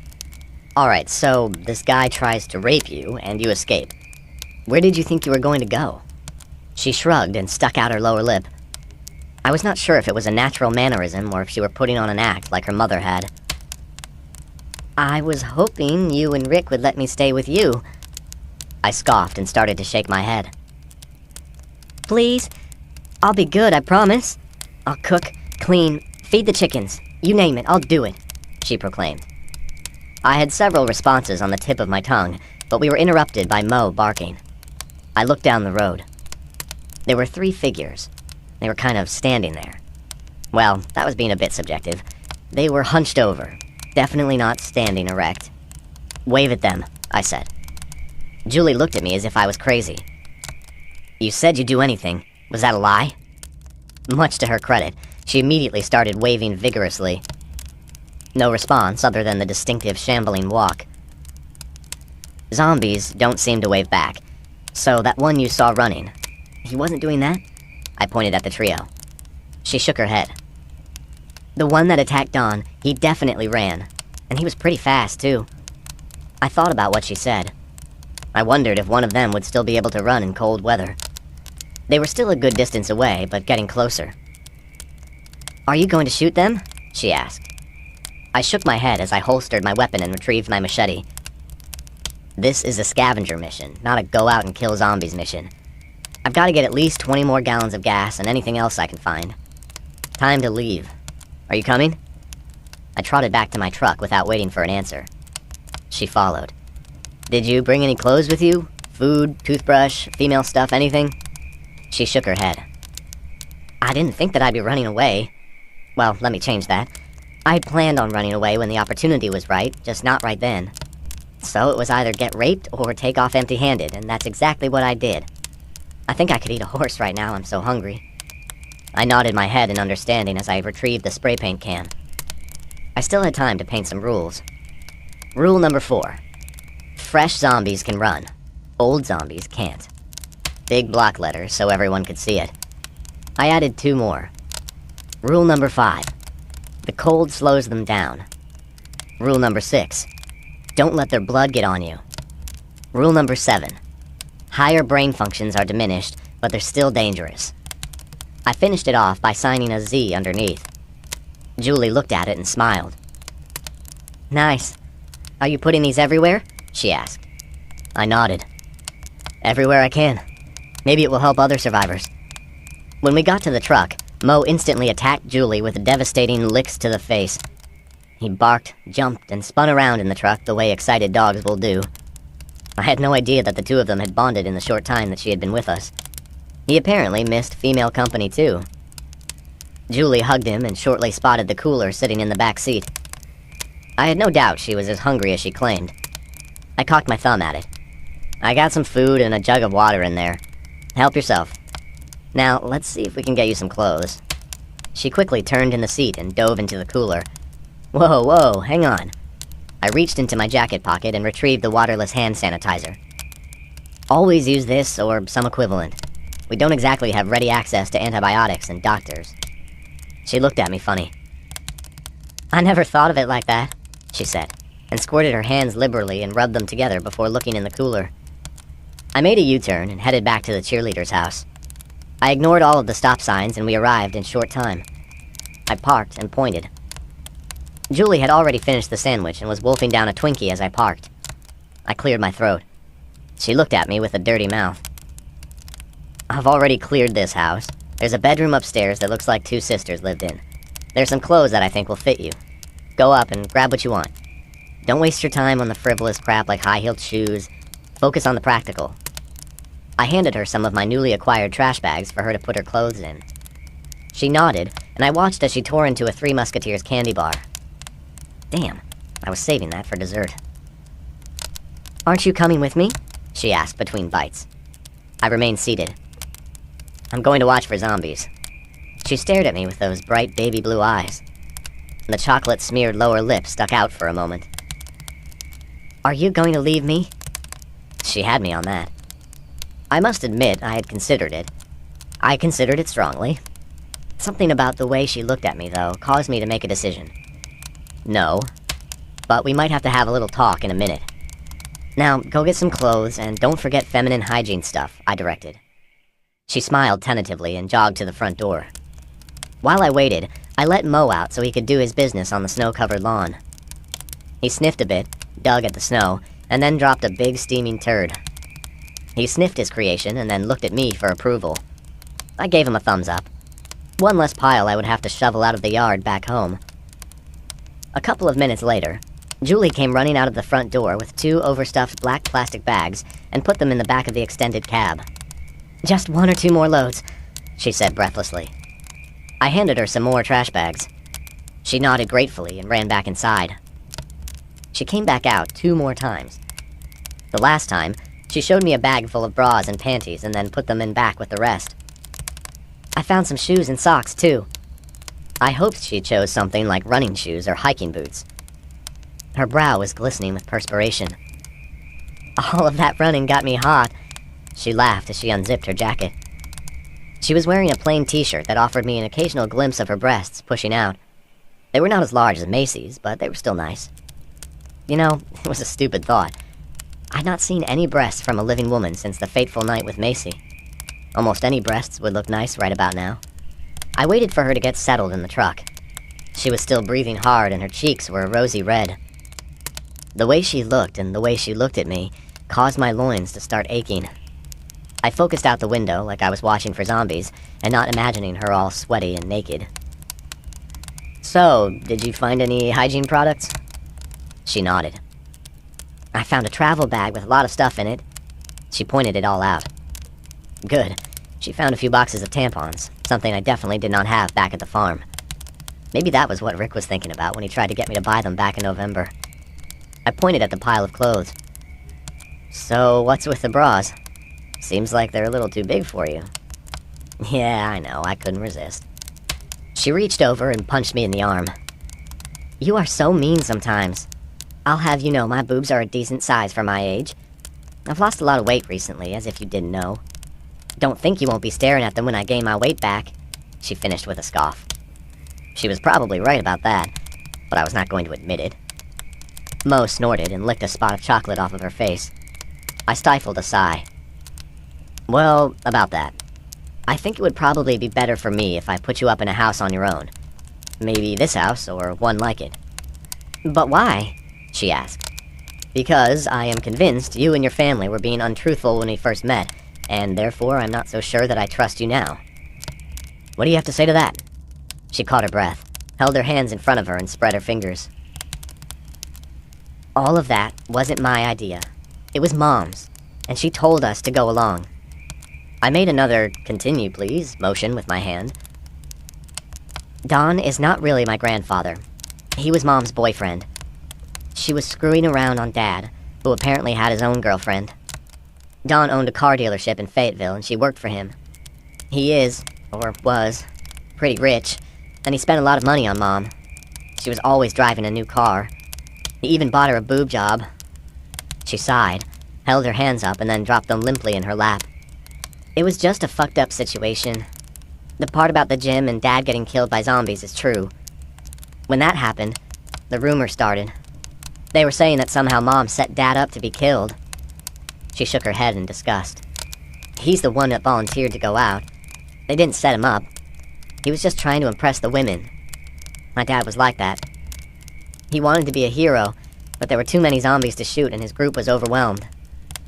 People are fucking crazy." "So, why the subterfuge?" I asked. "The what?"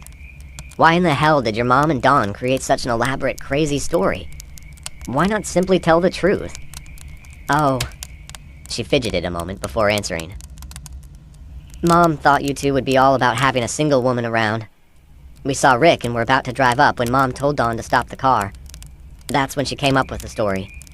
She said if Rick thought he was helping out a family who just happened to have a single woman, he'd be more than eager to help. I was so hungry I would have done anything." She sighed. "Well, anyway, it seemed harmless enough. Strange, but harmless. And then you pop up out from that boat. Why were you hiding in there? To shoot us?" I shrugged. "We did not know if you guys were hostile or not." "Oh, I guess that makes sense. Well, anyway, Rick looked like some kind of wild man, and then you popped up holding a rifle. I was scared at first, but you two turned out to be really nice. Later, Mom said since you and I were the same age, you two would be even more willing to help us out. She told me to flirt with you at every opportunity, and she was going to do the same with Rick. She kept saying when the time was right, she and Dawn would tell you two the truth. But instead of doing that, they came up with some kind of crazy plan to get rid of Rick," she said and scoffed. Getting rid of him is how Mom described it. I guess it was a kind way of saying they were going to murder him. I started. "So Rick was right. Your mother was planning on driving off and leaving him for the zombies." She squirmed uncomfortably and glanced back at the cooler. "I didn't know she had planned it to happen exactly the way you said, but she told me about it after they got back when you and Rick were in the barn. I asked her why. She said Rick was leering at me and she thought he was going to try to rape me. Then she had me hide the gun. She and Dawn didn't think you two would find it if I were the one hiding it." She shook her head at the logic. "I think she was planning on using it against you two when she had a chance." Her voice lowered. "Y'all found it anyway and still gave us food and gas. I guess she was lying about Rick." I clenched my teeth. "You're damn right she was lying," I barked. "Rick was the consummate gentleman. He would have never raped anyone. His nickname was Righteous Rick for a reason." She did not respond. I took a deep breath. To think that bitch was talking about Rick like that after all we did for them. It pissed me off. I took a moment to calm down. "Okay, is there anything you left out?" She slowly nodded her head. "The group of people we hooked up with. They know you. A few of them went to school with you, and one of them, a guy named Chad, he said you and Rick murdered his friend in cold blood." Chapter 17. Friends and Foes. "Who are they?" I asked. She held up her fingers. "Jason and Macy, Tay, Darius, Chad, and Trina." So Macy and Jason were still alive. There were a million things that I wanted to know about them. "How are they doing? Are any of them sick? Do they have plenty of food and water?" She held up a hand. "Whoa, slow down. Okay, so the answer to your first question is, they're just getting by. Nothing special. How are they doing with food and water?" She made a flippant gesture with her hand. "They just go out breaking into houses and stores looking for anything to eat. Canned sodas are usually what we've been drinking when we can find them. We went a couple of days without finding anything to drink, so one of them got the bright idea of boiling creek water. It didn't work out so well. Everyone got a bad case of diarrhea. Oh, and they have some guns. I needed to know more. Tell me what they're doing to ensure their future. Are they distilling water, growing gardens, anything like that?" She shook her head. "They don't have anything stored, or a garden, or any semblance of planning. So when everyone got sick off of the water, Mom told them about all of the food you two had in the clean well water." Wonderful. It was now a matter of time before they worked up the courage to come and visit. When the hunger pangs got strong enough, they would find the courage. It deserved careful consideration. I would need to think it over more when I got home and got a hot meal in me. If I were to guess, they could be considered foes. Enemies. Even Macy. I was not sure what to think of Julie, or if I could even trust her. It had been so long since I had actually talked to a live person, though. I was just not going to kick her out of the truck. At least, not yet. I started the truck and soon came upon a business park just off of Old Hickory Boulevard. There were quite a few cars in the parking lot. It was full of cars, which was amazing. There were people still going to work in the middle of a global crisis. I scanned the area with my binoculars, but did not see anything. The office building was dark and quiet. When I stopped, Julie grabbed the binoculars out of my hand for a look. It irked me slightly at first. She made slow, methodical scans back and forth. Impressive. "You see any zombies?" I asked. "Nope." "You see any indicators that there are live people around?" She looked at me and then back into the binoculars.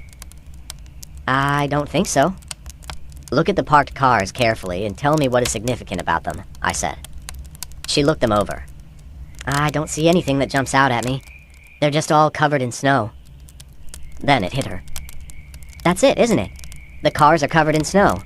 If they were being used, they wouldn't have snow on them, right? Right you are. Also, there are no tire tracks in the snow, or footprints. Alright, here's where you start earning your keep.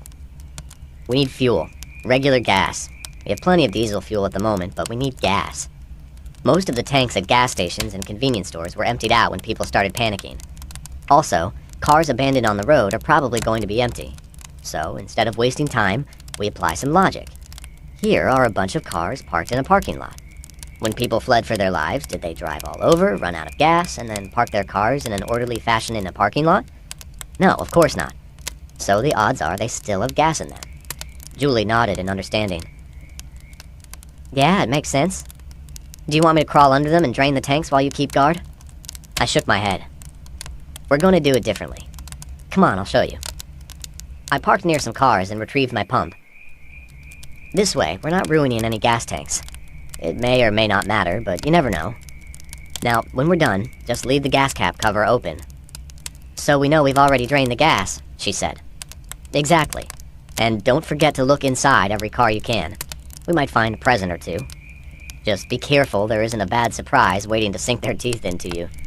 She smiled with nice, white, straight teeth. She'd been brushing regularly. Does this mean I get to live with you and Rick? She frowned suddenly. Where is Rick? I kept a poker face and tried to sound nonchalant. He's out on a recon mission. He's going to be gone for a while. And, yes, you can stay with us. I certainly hope you're not the same impetuous brat who I met a month ago, I proclaimed. To my surprise, she squealed and grabbed me in a hug. You won't regret it, Zach. I promise I'll be good and I'll do anything you say. I allowed myself to smile. I hoped I was not making a mistake, again. I checked my watch. Let's get some gas and then we'll head back. We started at the back of the parking lot and worked our way up.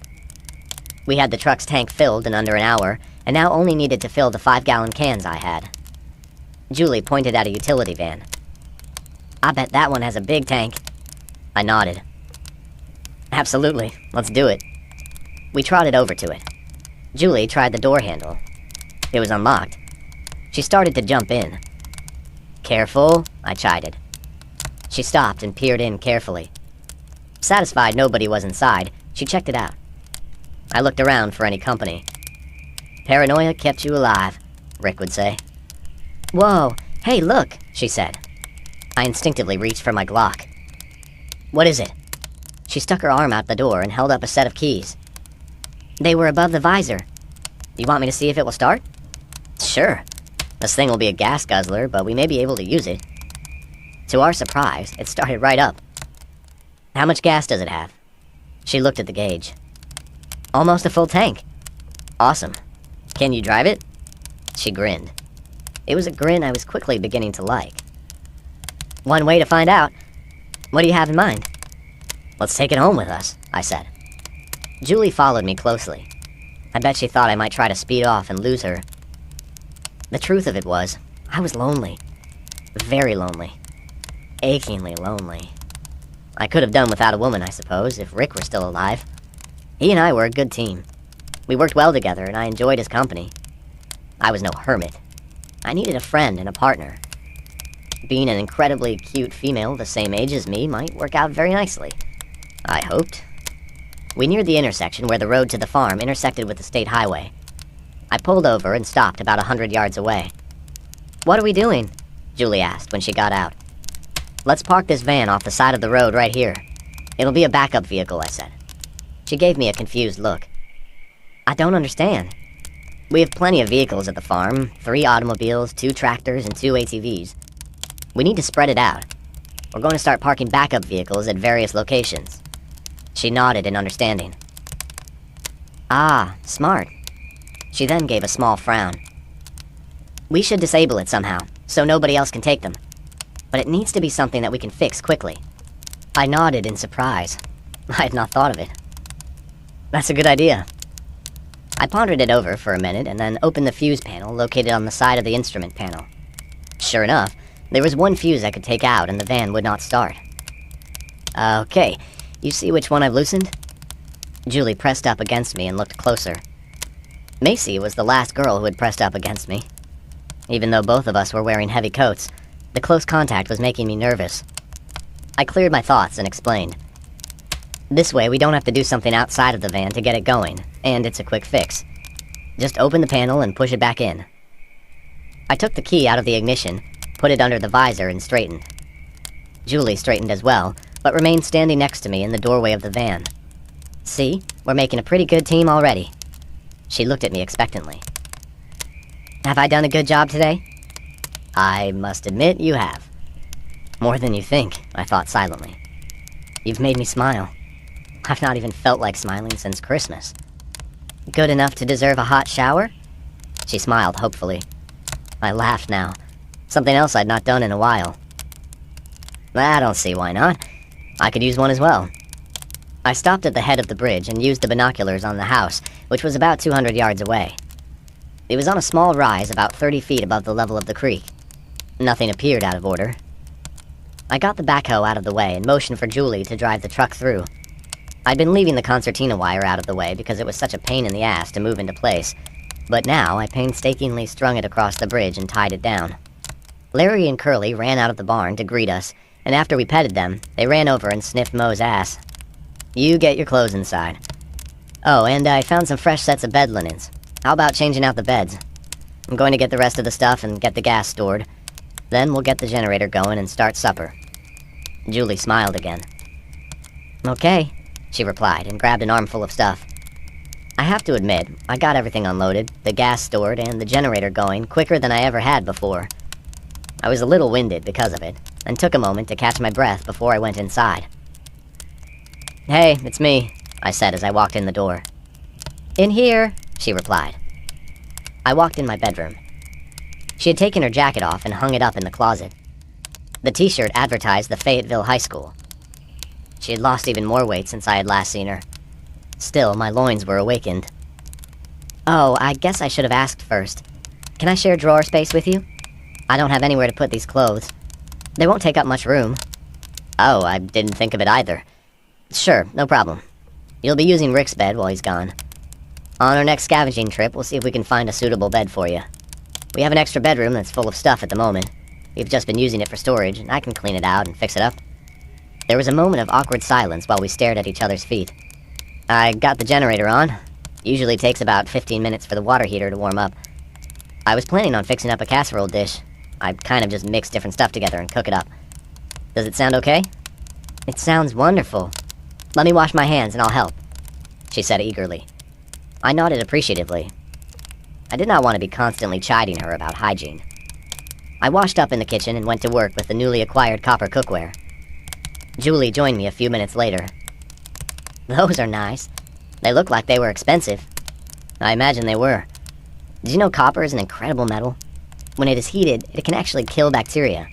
It has a very high thermal conductivity as well. Copper was used in cookware before the birth of Christ. Did ancient people somehow know that it killed the bacteria in the food they were preparing? I don't think she was impressed. She shrugged and pointed. So, what are you going to dump in there? Note to self. Not everyone is impressed with your factoids of information. I thought I'd boil some rice. We've got some ground burger I put out to thaw this morning. I'll cook it and then throw them into a pot together. Add some chopped onions, some salt and pepper, tomato sauce, throw it all together, stir it up, put it all in a casserole dish, and then put it in the oven for about 20 minutes. The recipe book calls for cheese, but we're out at the moment. I remembered the last time I cooked up this particular dish, it was pretty bland. I got some salt out of the cabinet and put a decent amount into the heating water. What do we have to drink? Right now, just grape Kool-Aid and coffee, I said. I'm out of sodas and juice. Sorry. Julie shook her head. No, don't be. It all sounds delicious. She grabbed the box of rice and began to open it, but stopped. Zach, I have this speech prepared and I was going to do it over dinner, but I've got to get it out of me. She turned and looked at me. I was a real bitch before, and I want to say that I deeply regret my behavior. And it was really stupid of me to go along with Mom's bullshit. For some unknown reason, she has to create drama wherever she goes. I went along with it, although I've no idea why, so I guess I'm just as guilty. When you guys made us leave, I was missing you before we even made it halfway down the road. When that asshole thought he was going to rape me, I kept thinking if you and Rick were around, he'd be too afraid ever to try something like that. And I kept watching all those so-called men. It was like the difference between night and day. You two plan, organize, and take action. You've got your shit together. Those idiots don't do much but sit around smoking weed and talking in one-syllable words about their glory days in high school. You would have thought Jason was the next Peyton Manning or something the way they talked. Yeah, he was going to be a superstar, but it did not matter anymore. I really did not want to talk about them at the moment. Maybe later I'd fully debrief her about them. She continued. Anyway, what I'm saying is, none of us appreciated you two, me especially, and I am truly sorry. I'm so glad you found me when you did. I feel like I've been given a second chance, and I'll try my hardest to make good on it. I must admit, it really did sound sincere, but just in case, I was still going to sleep with my gun. I responded with a small grin. Apology accepted. I think the water is hot enough for you to take a shower. I'll get dinner finished up. It should be ready by the time you get out. Would it use too much hot water if I shaved? I haven't done that since the last time I was here. My armpits feel like 2 miniature jungles. I said it would be fine, but I honestly wondered how long it'd take to shave a month's worth of growth. Thanks, Zach. You really are a good guy, she said quietly. She began to walk back to the bathroom. I turned toward the stove. She suddenly kissed me on the cheek, and then hurried to the bathroom before I could react. The boys were sitting there on the kitchen floor, raptly watching the whole encounter. I guess it was more entertaining than sniffing each other's ass. Chapter 18. Training. I did not sleep well. It must have been something to do with the way she smelled after she got out of the shower, her scrubbed face with no smudges of dirt. Oh, and the shiny, damp hair she had carefully combed out. Maybe it was what she was wearing when she joined me for dinner, which was one of my flannel shirts, some socks, and nothing else. At least, nothing else I could see. I imagined she was wearing a pair of those sexy panties I was tempted with earlier. I stole a few looks at her legs. They had a wonderful, silky smooth, freshly shaven look. We conversed as we ate. Were you involved in any sports when you were in high school? She asked between bites. I nodded.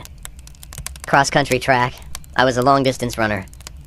Being tall and skinny were positive attributes for long-distance running. How about you? I asked. I was on the swim team, but I kept getting ear infections, so I quit. After school, I had a part-time job at a grocery store. Were you planning on going to college? I nodded. Sort of. I was going to need a scholarship or become hopelessly in debt with student loans. I'd considered joining the military after graduation, but my grandmother and Rick both were against the idea. Rick was against it? Isn't he a veteran or something? She asked. Yeah, he was a highly decorated Vietnam vet. He said the military isn't so bad as long as nobody was shooting at you. We both laughed at his logic. There was a pause in conversation as we ate. I decided I needed to make sure Julie was on the same page as me. Okay, let's talk about some slightly serious stuff, I said. Julie stopped with a fork halfway to her mouth. Okay, she replied quietly. Well, where to start? I scratched my chin, much as Rick would scratch his beard. Lately, I've been a little bit depressed. Which was an understatement. Little hell, I was so far down in the doldrums I was ready to eat a gun. I squashed the thought and continued. I've said it before, but I'll say it again. The world as we know it has irrevocably changed, and it will not recover anytime soon. You seem to have been in a bit of denial the last time we spoke about it. Julie nodded. Yeah, I guess I was. It was really hard for me to get it, you know? I agree. It's a real kick in the ass when you get over the denial stage and realize it. I let it get the better of me, and I had become quite depressed. What about Rick? Julie asked. I suddenly realized I was speaking as though Rick were not around. I had to be more attentive. We never discussed it directly, but I think he knew. I'd been doing a lot of moping around. But I got up this morning and made a decision. Enough moping. I'm going to survive no matter what happens. I'm going to make it work. It's not going to be easy. In fact, it'll probably be tough as hell. There are going to be a lot of obstacles along the way and a lot of long days with very little sleep. If you want to be a part of our team, I need to know if Rick and I can count on you. Julie started to answer, and I held up a hand. Before you respond, let me give you your options. Stay with us, and you can expect a lot of long days, hard labor, and orders being barked at you constantly, which you will be expected to follow without argument. If you want no part of it, it's no problem. We can set you up in a vacant house, or we can even rig up that van for you to travel and live out of until you find other people to join up with. I took a breath and was about to continue when Julie stopped me by tapping her glass of water with a fork. She fixed me with those beautiful blue eyes. "Treat me good, Zach Gunderson, and I'll be with you until the end," she said quietly. I did not know how to interpret her statement correctly. Instead, I nodded, uttered something unintelligible, and finished my meal quickly. Later, I lay awake for a long time after lights out. I imagined I could smell her, even from the other bedroom. I drifted off to sleep, wondering what it would feel like to have her in my arms. I tossed and turned most of the night. When I realized I was not going to get any sleep, I rolled out of bed and stretched the kinks out. It was still dark out. I dressed quietly, grabbed some night vision gear, an AR-15, and some other stuff. I closed the door quietly and made a roundabout route to the bridge. I was probably just being paranoid. I was certain Jason and his group would be paying us a visit sometime soon. I checked the concertina wire for any evidence of tampering, but it appeared secure. I then rigged up some chlorine bombs with some soda bottles. They would not kill anyone, but when triggered, they would explode and anyone within close proximity would receive painful burns on any exposed skin. I rigged them to sections of the concertina. As long as nobody jiggled them around, they would not activate. But the first time someone tried to move the concertina wire, boom, they'd get a fiery surprise. I jogged down the drive toward the state highway. When I neared the intersection, I left the road, hid behind a large tree, and had a look around. The intersection was T-shaped, an unremarkable joining of two rural roadways. I did not see any kind of movement, no people, nor any zombies. The green glow from the night vision equipment made the trees seem surreal. I was going to have to get used to the effect. I went back into the woods for 25 yards and walked back and forth until I found a spot with a good view of the intersection. Satisfied, I went to work preparing a sniper position. I chose a position behind a fallen tree and drug some additional limbs around and over it for added concealment. I got as many leaves as I could and spread them on the ground where I foresaw myself lying in wait at some point in the near future. I was going to stock it with rations and ammo later during the day. I lay down behind the tree and sighted my AR-15 toward the intersection. It was a decent field of fire. It was getting daylight now, and I wanted to get back to the house before Julie woke up. I took off the night vision apparatus and placed it on the log. I walked back to the intersection and turned around. You could only see it if you knew where to look, and looked really hard. Good enough. Julie was standing beside the bridge when I got back. "What are you doing here?" I asked suspiciously. "I woke up and you were gone. I was worried," she said with a little bit of apprehension in her voice. She was dressed in jeans, the flannel shirt she'd worn to bed the night before, boots, and a waist-length jacket. I did not search her for a gun. Maybe later.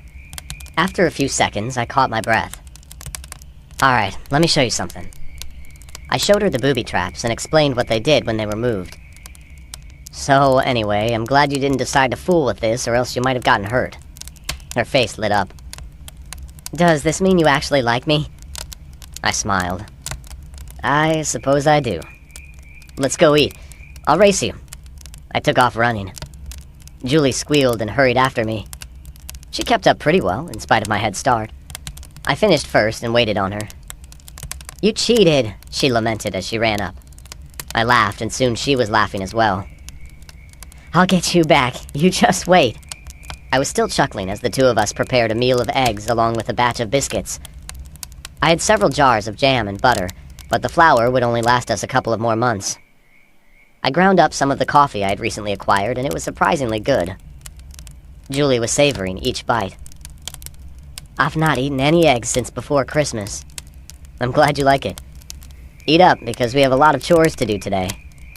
Now, while you eat, why don't you tell me all about the crew your mother is currently with?" "And Tommy. Don't forget Tommy," she said. I nodded. "Of course. Let's see." She counted off with her fingers the same way she did yesterday. "There is Darius, Jason, Macy, Chad, Trina, and Trina's uncle. I never heard his real name, but they called him Tay. I guess it's a nickname or a shortened version of his real name, like Tavon or something." She stopped long enough to finish eating a biscuit. I fixed another one for her. She definitely needed to gain some weight. Thank you. She smiled appreciatively, but then she became serious. So, they told me all about you and Macy. Trina went into joyful detail about how she dumped you for Jason. She paused a moment. They showed me the video Trina made. So, Trina was the person who made the video. She's probably the one who posted it on the internet as well. Obviously, she was not very nice. I drank some coffee and refilled both of our mugs. Did they talk about their other friend? The other one who kicked and stomped on me after I was down? Yeah, somebody killed him. He was found stabbed to death. The cops never had a chance to figure out who did it. She started to bite into the biscuit, but stopped midway. Wait, did you kill him? Yes, I replied nonchalantly. Her jaw dropped. Holy shit, Zach. They said he'd been stabbed over 30 times. She stared at me incredulously. I did not respond. Didn't need to. Julie stared at me for a moment longer before realizing I was not going to elaborate. Okay, well, continuing. They are currently living in a house previously occupied by some rich people Chad knew. Apparently, Tay is some gang-banging drug dealer. He had just gotten in over 100 pounds of weed and never had a chance to sell it. They've been spending their days smoking it all up. Even Jason and Macy? I asked. Jason, yes. Macy, no. She paused a moment and grabbed my hand. She's pregnant with Jason's child, so she doesn't smoke or drink. Pregnant? Wow. That was quick. I nodded and redirected the conversation. What kind of guns do they have? They have 2 rifles and 2 handguns. One of the handguns, the larger one, they're out of ammunition. The smaller one is a .22 caliber, and they have plenty of ammo for it. I don't know about the rifles. Do you know what caliber they are? What type? They're just like the one you were carrying this morning, she answered. Ah, AR-15 assault rifles, I said. Are those dangerous guns? Julie asked. They're dependable and accurate if they're kept clean. 300 meters is about the best you can hope for, but an expert marksman can hit a target up to around 400 meters under good circumstances. If they're not automatics, they have a sustained rate of fire of 12 to 15 rounds a minute. Any faster and they'll overheat. But they've got to be fastidiously maintained, otherwise they're prone to jamming. Did you notice that they cleaned them? Julie snorted. Well, it may have been a laugh, but it came out as a snort. Not at all. Well, let me rephrase. Tay cleaned his one day, but it didn't seem like he did a very good job. He just rubbed an oily rag over it. She covered her mouth and burped. Excuse me. I've eaten more in the last 12 hours than I've eaten in a week. I feel like I'm going to bust. I hope you don't stop up the toilet, I quipped. She stuck her tongue out at me. Okay. You've been avoiding some things. Tell me what they said about Rick and me when our names came up. Darius doesn't think very highly of you. He's made more than a few snide remarks. She wrinkled her nose when she spoke about him. He would act nice, but when he looked at me, it was always a dirty leer. I should have known better than ever be alone with him. Trina is basically stupid. I'm talking like she's borderline retarded or something. She goes along with whatever anyone else says and laughs at things that aren't even funny. Tay's mostly high all of his waking moments. He sits around, smokes his weed, and talks about what a big-time gangster he is. Chad seemed to both like and fear you at first. Now he says he's going to kill you and Rick. Whenever they retell the big fight, Jason grins and looks all smug. Macy doesn't say much of anything. She paused a really long time before talking again. My mother, good old Mom. She told them they ought to come out here and take over. She scoffed. Don't worry, though. She doesn't remember how to get out here. One night, they sat around a map half the night smoking weed and trying to get directions out of her. It would have been funny if what they were planning wasn't so terrible. But you remembered where we live, I replied. Julie shook her head. I was so turned around I only remembered the interstate and the road where we first met. I was totally lost. It was a pure stroke of luck we bumped into each other again. I suddenly remembered my dream of Rick. You old fart. Were you taking care of me, buddy? Julie did not notice my change in expression and continued talking. Don't worry. My mom has been smoking weed like there's no tomorrow. There's no way she'll remember. She finished the last biscuit and began cleaning the table. I sat there in silence. There was one small problem. Macy had been here. She may be a lot of things, but she was not stupid. She would remember, and I could not rely on the late, great, righteous Rick to protect me from everything. When they talked about it, what did Macy have to say? I asked. Julie shook her head. Not much of anything. She's very quiet. Was she like that in school? I smiled half-heartedly. Macy was very gregarious and popular in school. It seemed like everyone liked her. If they do show up, it sounds like your mother is going to be one of the primary agitators, I opined. Julie snorted again. You got that right. She's got Tay wrapped around her finger. I don't get my mom. She calls him a nigger behind his back, but still sleeps with him. She sat back down and frowned. Once, about a year ago, they were having a birthday party for Dawn at the car dealership he owned. I overheard some of the salesmen talking about her. One of them said she's had more cock in her than a used pair of Hanes underwear. They all laughed. I was furious at them at the time, but the more I get to know my mother, well, you know. Anyway, Darius says Tay has killed some people, so if it's true, he might be dangerous. Was it true, or was it just a punk trying to improve his street rep? I did not know, but it was still good information to know. Hey, Julie, I forgot to ask, but did you guys ever see anyone else, or did they talk about seeing any people who weren't infected? I haven't. Macy said she saw a plane in the distance one day. Everyone laughed at her, so she shut up. They claim they shot at some people, but there's no way of knowing if it's the truth or if they were full of shit. She got up and stretched. I'm stuffed. It was a lot of information to take in. I must have sat there lost in my thoughts for several minutes, because Julie had come up behind me without my noticing. She started rubbing my shoulders. It felt really nice. I think it was the first time anyone had ever rubbed my shoulders. Are you okay, Zach? She asked. I'm sorry about telling you all of those things.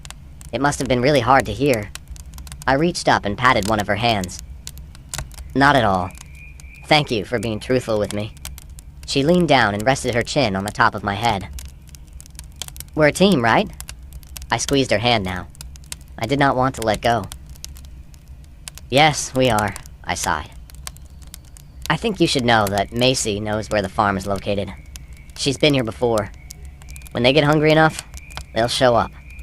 She gasped and stood. What are you going to do? She asked.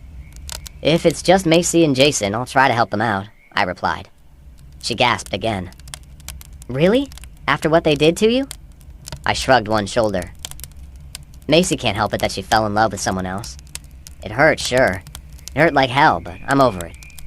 But what about Jason? He beat you up, she said. I laughed without pleasure. I swung at him first, remember? I lost fair and square. It's the other one I have an issue with. If Darius shows up, I don't know. I doubt it will be pleasant. Julie moved from behind me and refilled our mugs before sitting back down. Are you going to kill him too? I don't know. I don't like him, but I don't know. Why would you help any of them? She asked. She was looking at me somberly. My logic for helping them is a little complicated, I said. She grinned. So try me. I grinned back. Okay, I'll try.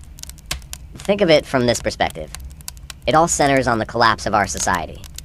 It's up to the survivors to rebuild. Old grudges and differences of opinion should be set aside. It's essential for people to work together. If everyone pitches in, we can slowly rebuild our civilization. Or, if we don't, we'll quickly revert back to how we lived a few thousand years ago. It's up to people like you and me, Julie. Everyone we come into contact with, we have to try. Otherwise, mankind is more than likely doomed. I took a few sips. Here I go rambling on again.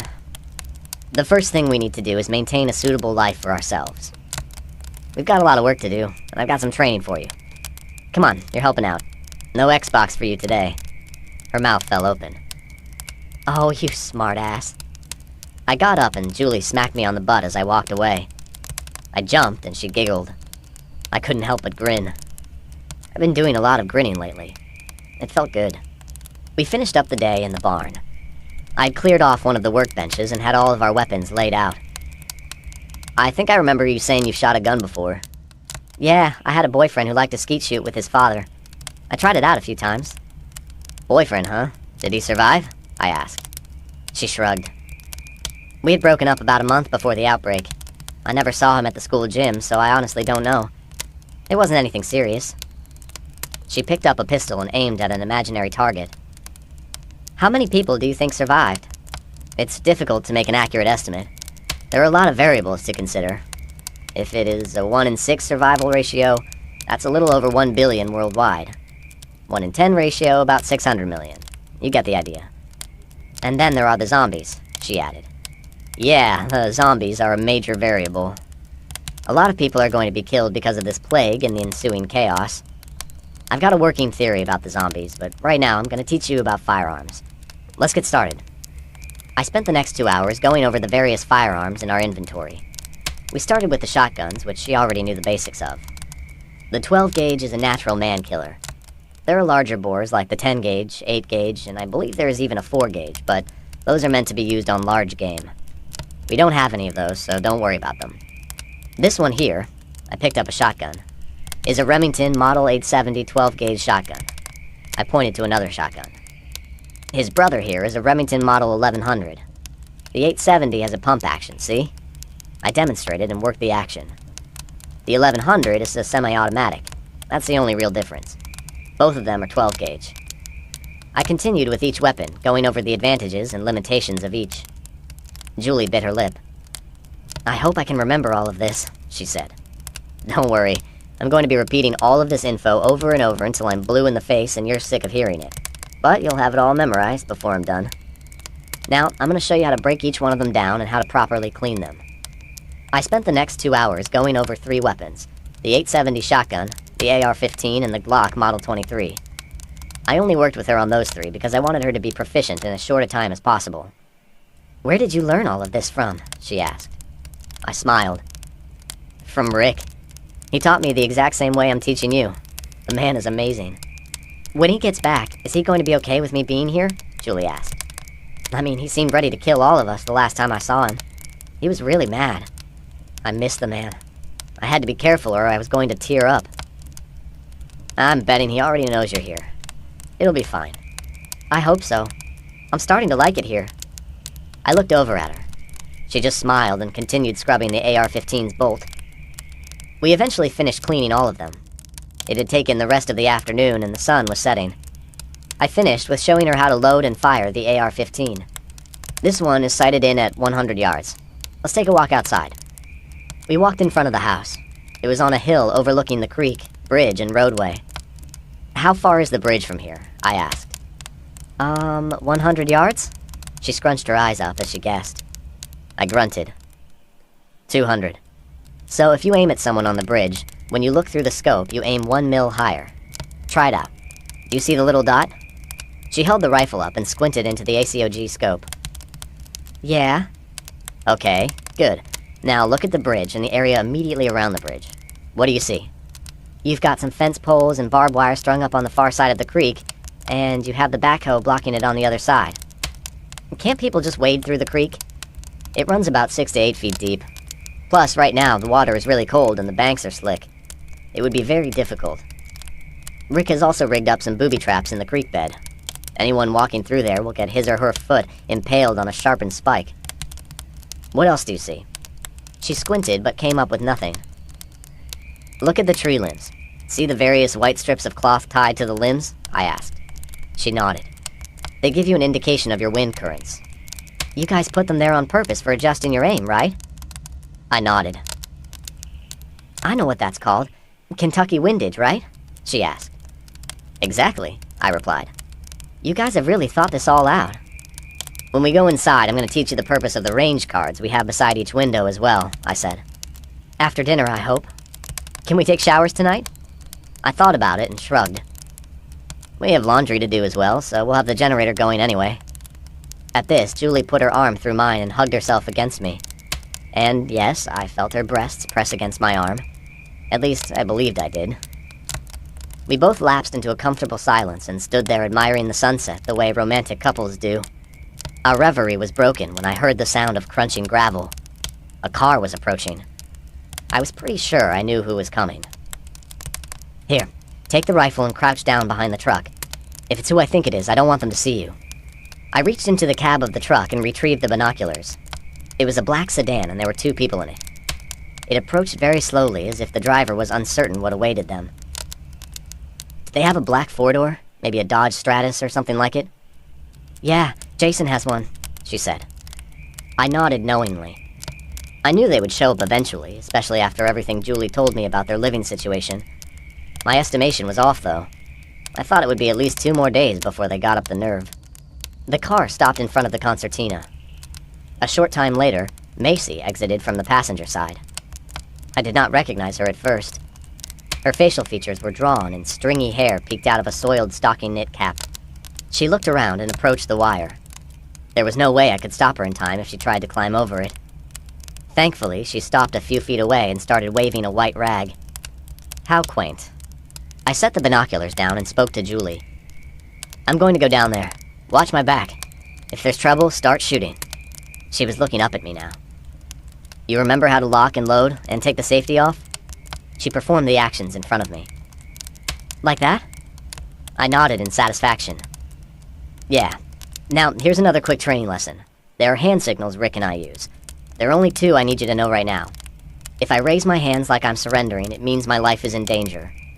If I have my hands down and cross my hands behind my back like this, I demonstrated with my palms out and crossing my hands behind my back a couple of times, like I was trying to wave away a smelly fart.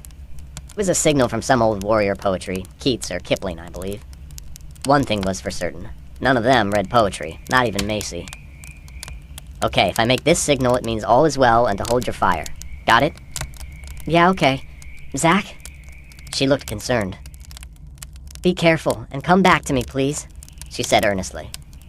You got it, I replied. On a sudden impulse, I bent down and kissed her on the top of the head. Why did I kiss her on the top of her head? I knew damn good and well I was dying to kiss her on the lips. I sighed as I walked away. It was a lot easier when it was just Rick and me. With Rick, there was no kissing under any circumstances. I did a quick press check of my Glock and put it in my jacket pocket. I was going to keep my hand on it and shoot them through my jacket if I had to. Rick had some cases of army rations called MREs, or meal ready to eat. I hated them and swore I would only eat them if I were on the brink of starvation. I retrieved 2 cases and put them on the back of the ATV.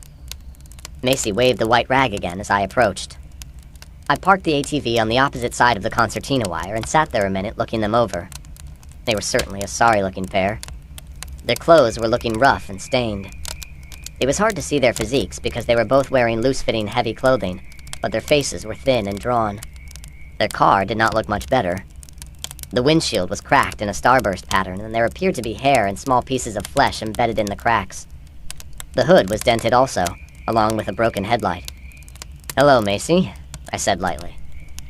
She was wearing a black turtleneck sweater, which, like the jeans she was wearing, had gone a few days without being washed. I noticed a small bulge to her tummy, but otherwise she looked emaciated. Like one of those anorexic runway models, or maybe one of those starving African kids with distended bellies they show on late-night TV commercials. She was still beautiful, though. Jason was standing beside the car when I drove up. As I spoke to her, he walked over beside her and put an arm around her possessively. He still had his height and broad shoulders, but his neck was now ultra-thin and his once handsome face was pockmarked with blackheads. I could not see his ribs, but I bet they were poking through. He had bloodshot eyes, also. I could not tell if he was sick or had been smoking marijuana. Dirty jeans and roughly scuffed boots completed his ensemble. He may have been armed, but if he was, it was in the car or hidden under his clothing. Macy started the conversation. Hello, Zach. I know we're probably the last people that you want to see. And yet, this knowledge did not stop the 2 of you from showing up anyway. What happened to your car? I asked. Jason spoke up. One of those zombie creatures ran out in the roadway. I ran his ass over. He smirked, like it was some kind of amazing feat. I remembered that smirk. I nodded, but said nothing. An awkward silence ensued for several seconds. Well, it wasn't awkward for me. I guess they thought I would be interested in hearing the story of the mighty Jason Argus smiting an evil zombie. Not. Macy broke the silence. Well, I'm glad you're alive, Zach. I scoffed. If you say so, I said, to which there was more awkward silence before I spoke again. Anyway, I guess I am glad the 2 of you have survived as well. I mean it. But you two did not drive all the way out here just to convey your heartfelt love. What's going on here? She looked down a moment and then inhaled before answering. We were hoping you would provide us with some food, she said. Now, why in the world did you think Rick and I, of all people, would have enough food to go around? I was met by downcast stares. I guess what I'm asking is there some kind of information you two possess which makes you think that we have loads of spare food? Spit it out. There was no pun intended in that last remark. I swear. Jason looked up then. He had a hint of a scowl. He did not like the way that I was talking to him. We've met some people that said you guys have plenty. More than enough, in fact, he said. I thought about his statement and how he said it. What exactly do you mean by more than enough? I got more silent stares. Who told you that load of crap? I tried to sound casual. I knew who they were referring to. I just wanted to see if they would give me an honest answer. Janet, Julie, and Tommy Frierson, Macy answered. Jason cut his eyes at her but said nothing. I slowly nodded. They were here a while back, along with a man named Don, but they're exaggerating a great deal. We have some stuff Rick and I canned back this fall, but quite a bit of it is gone, thanks to the Friersons. All they ever did was sit around and eat. I acted as though I were thinking it over. I kicked a pebble with my boot. I suppose we can spare a small amount. What do you have to trade? This earned me a stupefied look from both of them. I frowned. Wait, am I to understand that two of you rode up here expecting a free handout? Jason could not hide his scowl any longer. Look, Zach, we aren't looking to bother you or anything. It was a lie. He suddenly squinted up toward the house. I bet he was wondering where Rick was and if he was about to be shot. Good. As you can see, Macy is pregnant. She needs food. Not just food. She needs sustenance. Nutrition. Have you two even bothered to determine the daily nutritional needs of an average person? Calorie intake? How about the daily amount of water the average human needs? I did not get a verbal response, only silent stares.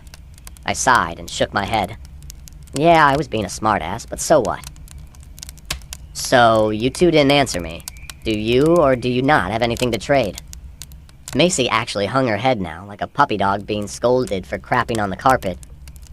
A part of me hoped I had punched some buttons with her self-esteem, much like she did to me not so long ago. Jason, on the other hand, narrowed his eyes and rubbed his hands together as if he wanted to hit me again. He took a slow breath and spoke. No, Zach, we didn't think to bring anything. I have no idea what you would want anyway. I clenched my teeth together and forced myself to be silent for a moment. My emotions and my aforementioned logic of putting aside old grudges were contradicting each other. I got my thoughts in order before responding. Okay, fair enough. Think of it from this perspective. There are many products out there that would be sought-after commodities. Food, fresh water, medical supplies, fuel. You get the idea. One thing I really want from you two is honesty. And I believe you are being at least somewhat honest with me, Jason. I walked over to the ATV and retrieved the MREs. Here, I said, handing the cases over the wire to him. I then did a quick signal behind my back. It was good for now, but it could change.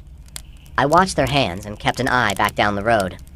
I mean, it was entirely possible the two of them had dropped their friends off before driving up here, and they were now sneaking up through the woods to take a few shots at me. It's not much, but if you ration it out, it'll keep you two going for a couple of weeks. How many are in your group? Jason looked over at Macy. She answered. There are 8 of us altogether. I whistled and shook my head. There is no conceivable way we can feed all 8 of you. I might be persuaded to butcher a cow, but cows are hard to come by these days. What you have in your hand now will be the only freebies you'll get. We're not a welfare agency. You come back with stuff to trade or don't bother coming back at all. And only you two. I'm not interested in meeting your friends. In fact, if any of your friends show up, it will tell me you told them where Rick and I live. Then it'll be open season on all of you. You included, Macy, I said pointedly. Her eyes widened at this threat. Oh, I acted as if I was in deep thought.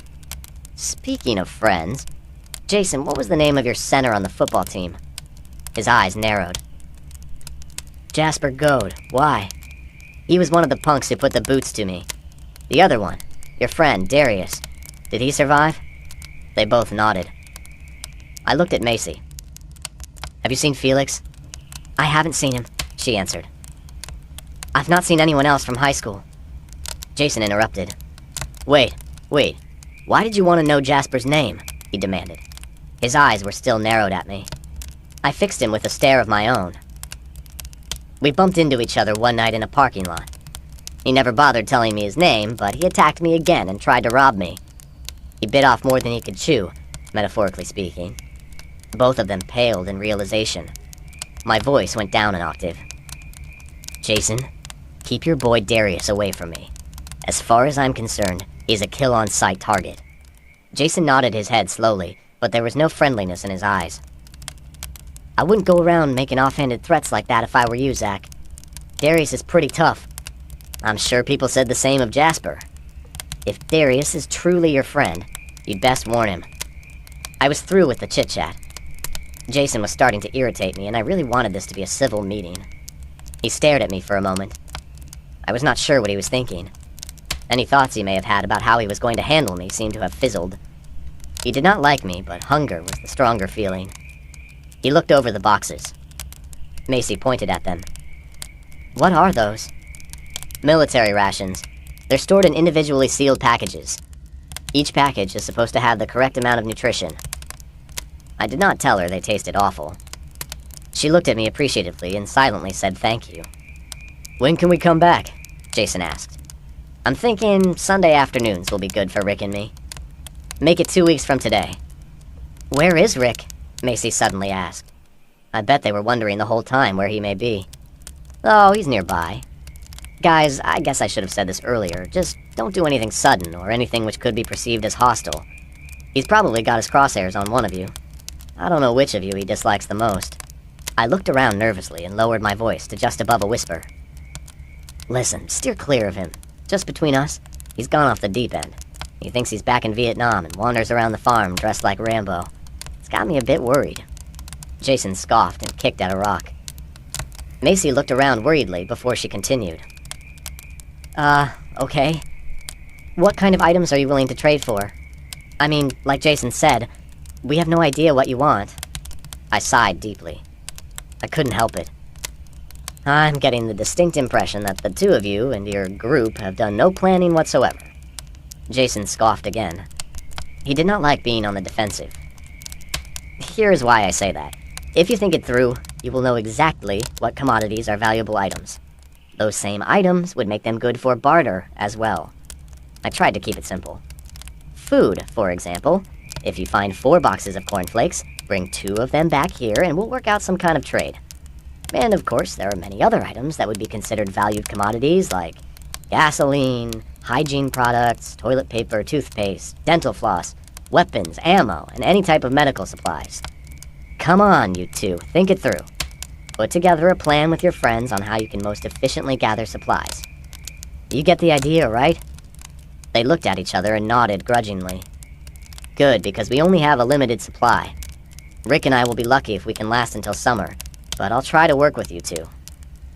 I looked at them. They seemed to be accepting the advice that I was offering them, but you never know. I glanced at my watch.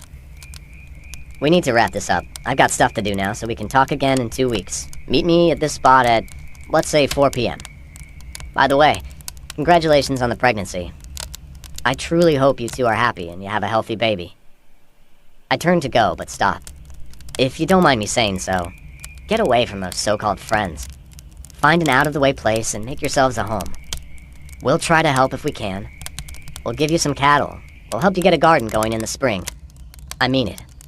Jason motioned with the boxes of rations. Thanks, man. I nodded in acknowledgement. Macy did not respond.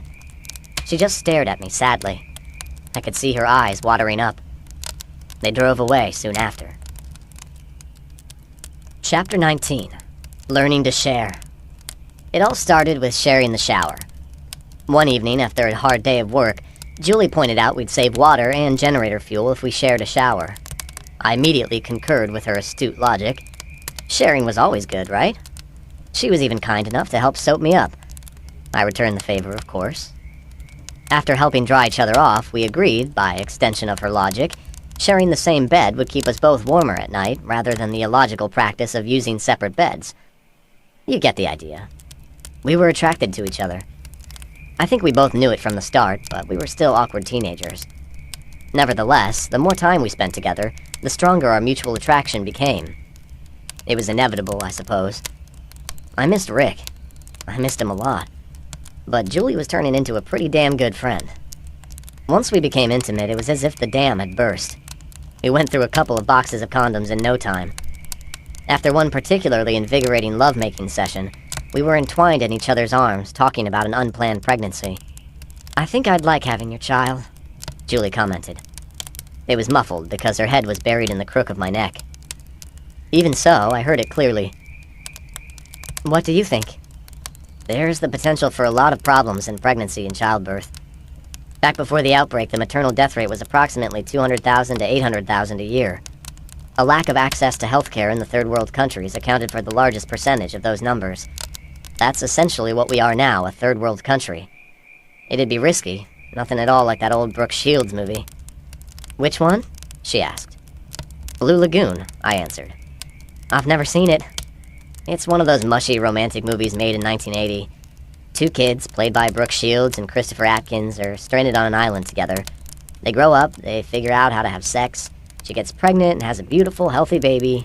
All is perfect. They never even get a mosquito bite." "Sounds cheesy," she said. I grunted in agreement. "So, what will we do?" I shrugged. Out of all of these survivors, one would hope there are a few doctors and nurses out there. "I need to get on the ham radio more often and reach out to these people," I said and chuckled. "Maybe you should be the one on the radio. If it's your voice, some old, lonely, horny doctor will surely come out of the woodwork." Julie giggled. "I guess in the meantime I should learn how to give a blowjob. Maybe I should start right now." She moved her head off my shoulder. I soon let out a long, involuntary moan. Afterward, I got up and checked on the laundry. We had clotheslines strung up inside the house due to the freezing temperatures outside. I retrieved the clean clothes from the washer and handed them to Julie. She started hanging them to dry. "I need to turn the generator off before bed. I'll be right back."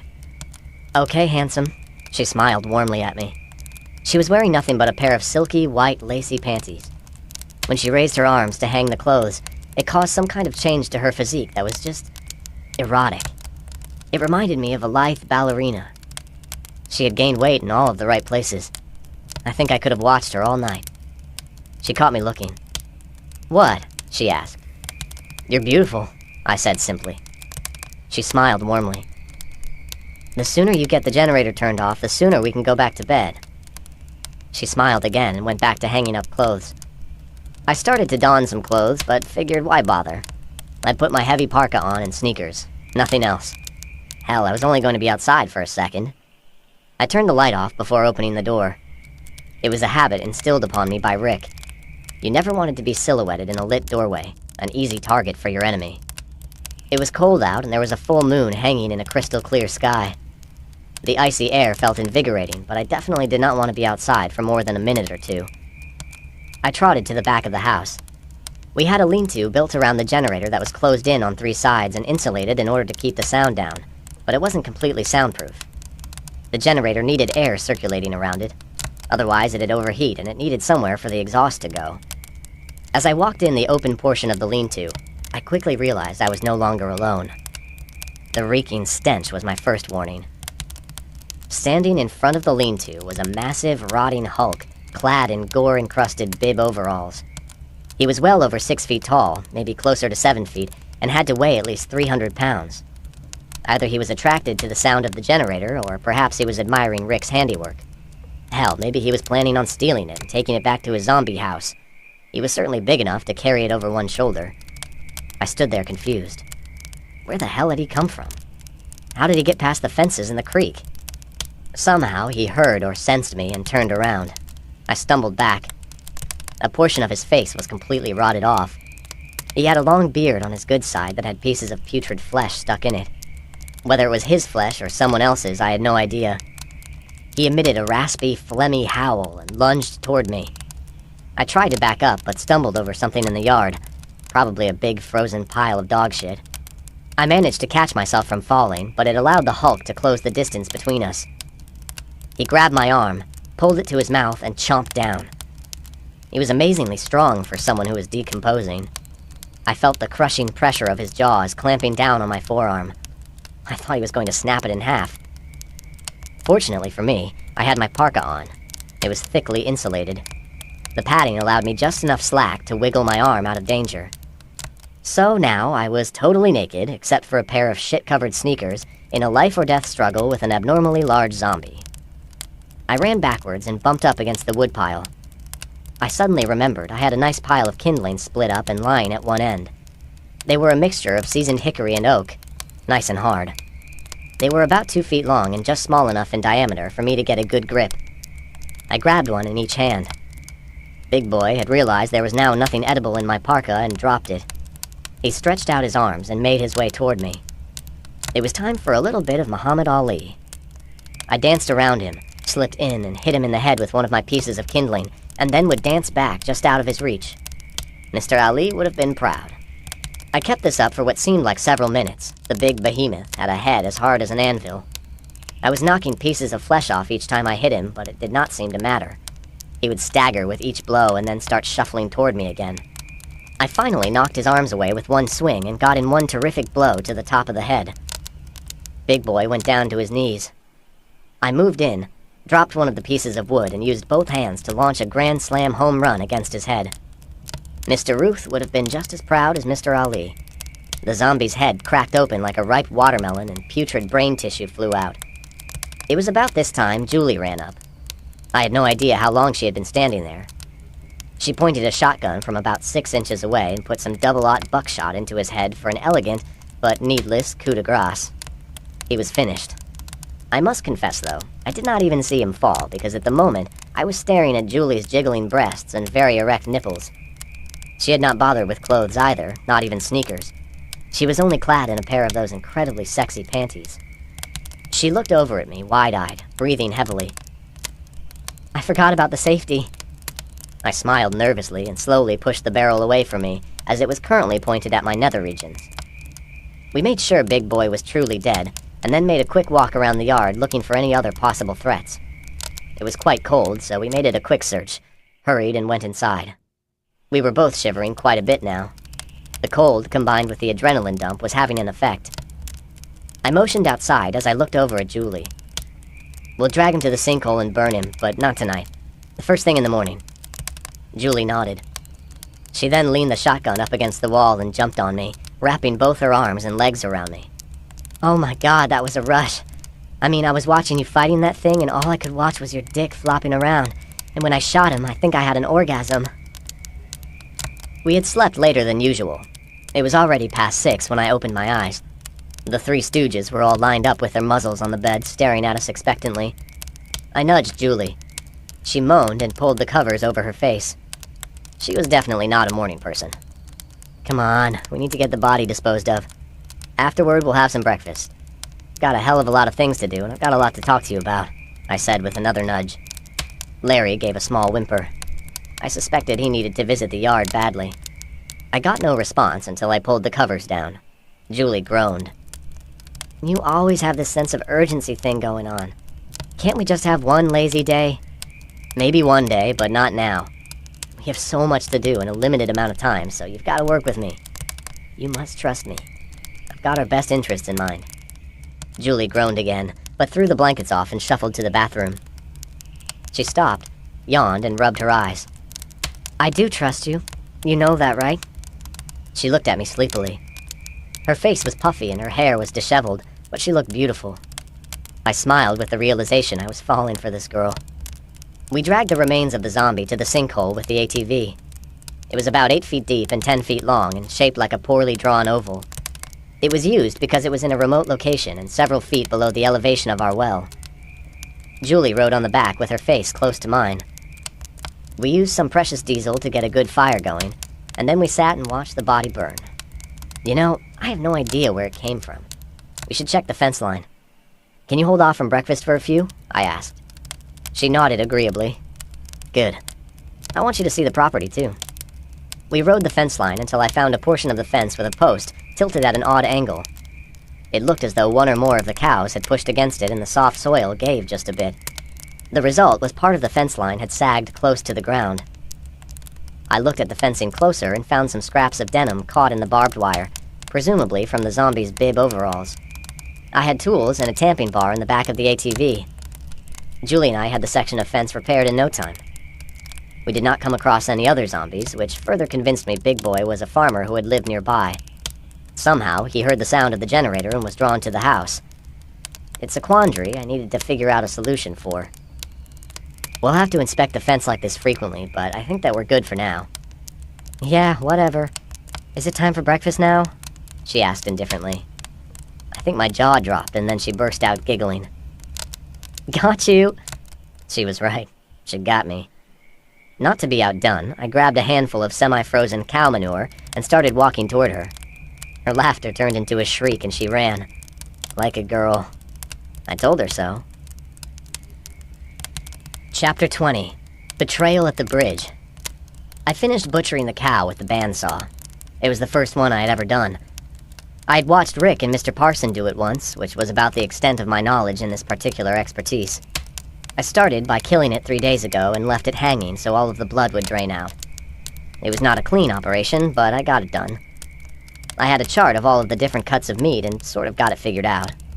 I would cut a slab with the saw and hand it over to Julie.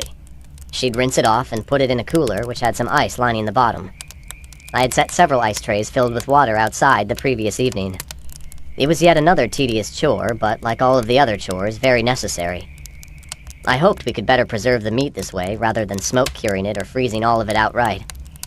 We worked it out and cleaned up the residual products. As I finished cleaning, I began questioning Julie. Okay, go over it again. It had been 2 weeks. We were expecting visitors this afternoon. She made an exaggerated sigh. I looked over at her. I'm sure I irritated the crap out of her at times, but this was important, so I stared at her pointedly. She relented. I'm going to hide in the sniper hole behind the tree and watch for Jason and Macy to drive up. I'm to call you on the walkie-talkie and let you know if it's just the two of them, or if there's anyone else with them. If everything goes well, you're going to radio me when they leave. If I don't hear from you or I hear gunshots, when they drive back down the road, kill them both. If I can't get a good shot on them, disable the car. What about your escape? I asked. Bug out if I'm able. If not, hide in place, she replied. For how long, and what is your bug-out route? I continued pressing. Wait until well after dark. Recon the bridge for at least an hour for enemy movement with the night vision gear. If there are any enemy, and if I have an opportunity, shoot them and then sneak back to my hole. If there's nobody there, go through the concertina the way you showed me. Recon the house and make sure there are no enemy. Oh, if I'm inside before you come home, you're going to throw a couple of rocks at the door before coming in. That way I'll know it's you and you're alone. And if you're inside alone and someone walks through the door without first throwing a few rocks at it, I pressed. I'm to keep all of the lights off and use the night vision gear. If someone comes through the door and it isn't you, shoot them. I stopped what I was doing and made eye contact with her. Do you think you can do it? Kill a real person? I asked. She nodded her head. Okay. I believe you can too. According to Rick, though, when you're at that critical moment, your moral consciousness will sometimes... She cut me off. I can do it, okay? As far as I'm concerned, we should have killed them the first time they showed up. I nodded. She was a feisty one. I walked up and kissed her. We held each other for several silent seconds. Alright, let's get cleaned up and we'll have a bite to eat. I want to get you in place at least a few hours before they're scheduled to arrive. We ate the rest of our lunch in relative silence, with the exception of the dogs emitting pitiful whines in hopes of food scraps. Julie was in place. Zach had placed her there with instructions only to sip her water when absolutely necessary. Otherwise, she would have the urge to urinate every 10 minutes. He had fashioned a pseudo-camouflage outfit made out of strips of burlap bags. Hopefully, it provided adequate camouflage. Underneath, she had on some oversized long johns, 3 pairs of socks, jeans, and boots. It was quite cold out. She got in the hole he had dug out behind a fallen tree, and then put branches and leaves over her. She checked her watch that Zach had given her. It was a tactical 5.11, just like the one Rick and Zach were wearing when she first met them. It was just before 4 p.m. She'd already been sitting there for 2 hours. There had been no sign of life, and she had drunk more water than she had intended to. She did not fully understand why Zach had wanted her in place so early, but did not question him. She had realized early on that he was smarter than most people were, and he was her boyfriend. She liked thinking in those terms. Just as she thought of him, his voice softly came out of the walkie-talkie. "It's getting close to 4 now. How are you doing?" he asked. "I'm fine," she whispered. "Nothing here but the trees so far." He acknowledged, and the radio became quiet. Her thoughts soon wandered. She liked Zach. No, it was much more. She was in love with Zach. The first time she met him, he seemed a bit arrogant. Arrogant and bossy. She was attracted to him, but at the same time she was put off by his attitude. He acted as if his opinion was the wisest in the group. It was a turn-off. And Rick, who was old enough to be his grandfather, always seemed to defer to him. But Rick knew how smart Zach was. Julie realized it now. She also knew Rick must have died or something. She did not say anything, but one day, she would ask what happened. Zach would tell her the truth, but she knew it was not the right time. She checked her watch again. It was right at 4. They would be coming soon. If Jason and Macy betrayed Zach, she was going to kill them. She was especially going to Jason. She didn't like him from the first moment the two of them met. Macy was not much better. When they first met, she had barely said hello. She had whispered to Jason, but it was loud enough for Julie to hear. Macy did not want them there. If it were not for the fact Tay was practically eye-fucking her mom from the get-go, she was sure they would have been turned away, maybe even shot. After their first encounter, Macy was always aloof. The only nice gesture she ever extended to her was to hand her some napkins when she was on the toilet with diarrhea and had run out of toilet paper. Julie had watched the video. Her mother had cackled in laughter. Julie did not, and in fact, she immediately became angry. Her feelings confused her. Why was she angry over somebody getting beaten whom she did not like? It was then she realized that maybe she was attracted to Zach more than she wanted to admit. The video made little Tommy cry. He liked Zach as well. God, how she missed her pesky little brother. Zach did not look the same in the video. In the video, he looked like a helpless little boy. Now, he was bigger, more muscular. His expression was harder, no longer a skinny little boy, but a grown man. Watching him beat the big zombie down the night before was both frightening and exhilarating. His muscles literally rippled in the moonlight, and even the frigid air did not cause much shrinkage of certain appendages. She smiled at the visual image. It had greatly aroused her then, and even now she felt a stirring. She involuntarily gasped in wonderment of the feelings she had for him. She had kept waiting for him to make a pass at her. When he didn't, well, she did. Zach was not her first. Hell, he wasn't her second. Her first happened after school one day on the family sofa. She thought she was in love then. What did she know about love? The relationship lasted less than a month. Her second lover, the memory of him, brought a grimace. He was nothing more than a big, dumb country boy. Their relationship mostly consisted of sitting around, smoking weed, having sex, and playing video games. She actually convinced herself for a while that she loved him, but one day, she watched as he misspelled his own mother's name. In an instant, it went from love to disgust, and then later to pity. Zach was different. She was glad he took her back. Her reverie was interrupted by an approaching car. They still had the broken windshield, and it looked like someone had made a half-assed attempt to hold it together with several strips of silver duct tape. "Black Stratus approaching," she whispered into the radio. There was a click of acknowledgement. "2 figures inside." Another click. The car stopped. It took her a moment to adjust the binoculars, but she soon recognized the occupants. "Correction, it looks like there are 3 people. It's Jason, Tay, and Darius," she nervously reported. Zach's response was a slow click of the microphone. He heard, and he knew that he had been betrayed. If she was still a petulant brat, she would have used the opportunity to say she told him so. Instead, she stayed dead still and watched with the binoculars. She felt her heart racing and took a deep, slow breath. "Okay, Tay and Darius are getting out of the car. They have AR-15s. They're going into the woods, and it looks like they're going to make their way towards you. I need to be quiet now." There was a quick click of acknowledgement. She listened as they noisily made their way through the woods. City boys. She would have laughed at them under any other circumstances. Jason remained in the car. She wondered what he was doing, but did not want to run the risk of exposing herself. After 10 minutes, she heard him put the car in gear and drive down the side road toward the farm. Julie fervently hoped Zach knew what he was doing. She slowly moved her head down and checked her weapon, which she had done at least a dozen times already. She also realized she needed to pee. I had a plan. It went something like this. I had made a dummy. That's right, a dummy. A scarecrow, whatever the hell you want to call it. I got some of Rick's old clothes, he wouldn't mind, and filled them with straw. I complimented the getup with boots, gloves, jacket, and a cowboy hat. I had put the dummy in the cab of my little Ford Ranger truck, which I had parked on the bridge and positioned it to appear as though Rick had fallen asleep waiting on them. I put the cooler on the hood of the truck, which would partially obscure anyone's view of the scarecrow. Hopefully, nobody would recognize it for what it really was, at least until they got close. I armed Julie with an AR-15. I had a Winchester Model 94. It was an excellent bolt-action long-range rifle. I made a slow jog over to Rick's Hill, which was 500 yards south of the bridge along the creek line. I had several burlap bags that I had cut into long strips loosely tied around me to help me break up my outline. 500 yards was well within range of a .30-06 bullet, especially when fired from a nice rifle. I was counting on the premise that these thugs had limited training and were only going to be armed with the .223 caliber assault weapons. The range on those weapons were limited. The little field manual that Rick made me memorize said they only had a maximum effective range of 460 meters.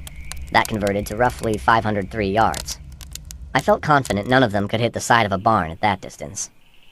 I positioned the rifle on a sandbag, got myself as comfortable as possible in a prone position, and started thinking all of it over again for at least the 100th time. Was I being overly paranoid? Should I have even allowed them to come back in the first place? I had decided to err on the side of caution, hence the scarecrow in the truck, and the two of us set up as if expecting a war. However, if Julie called me on the radio and says it's just Jason and Macy, I was going to hustle back to the truck and meet them when they drove up. Alas, it was not to be. Julie radioed and gave me the bad news. Surprisingly, it saddened me. I really wanted to help out Macy.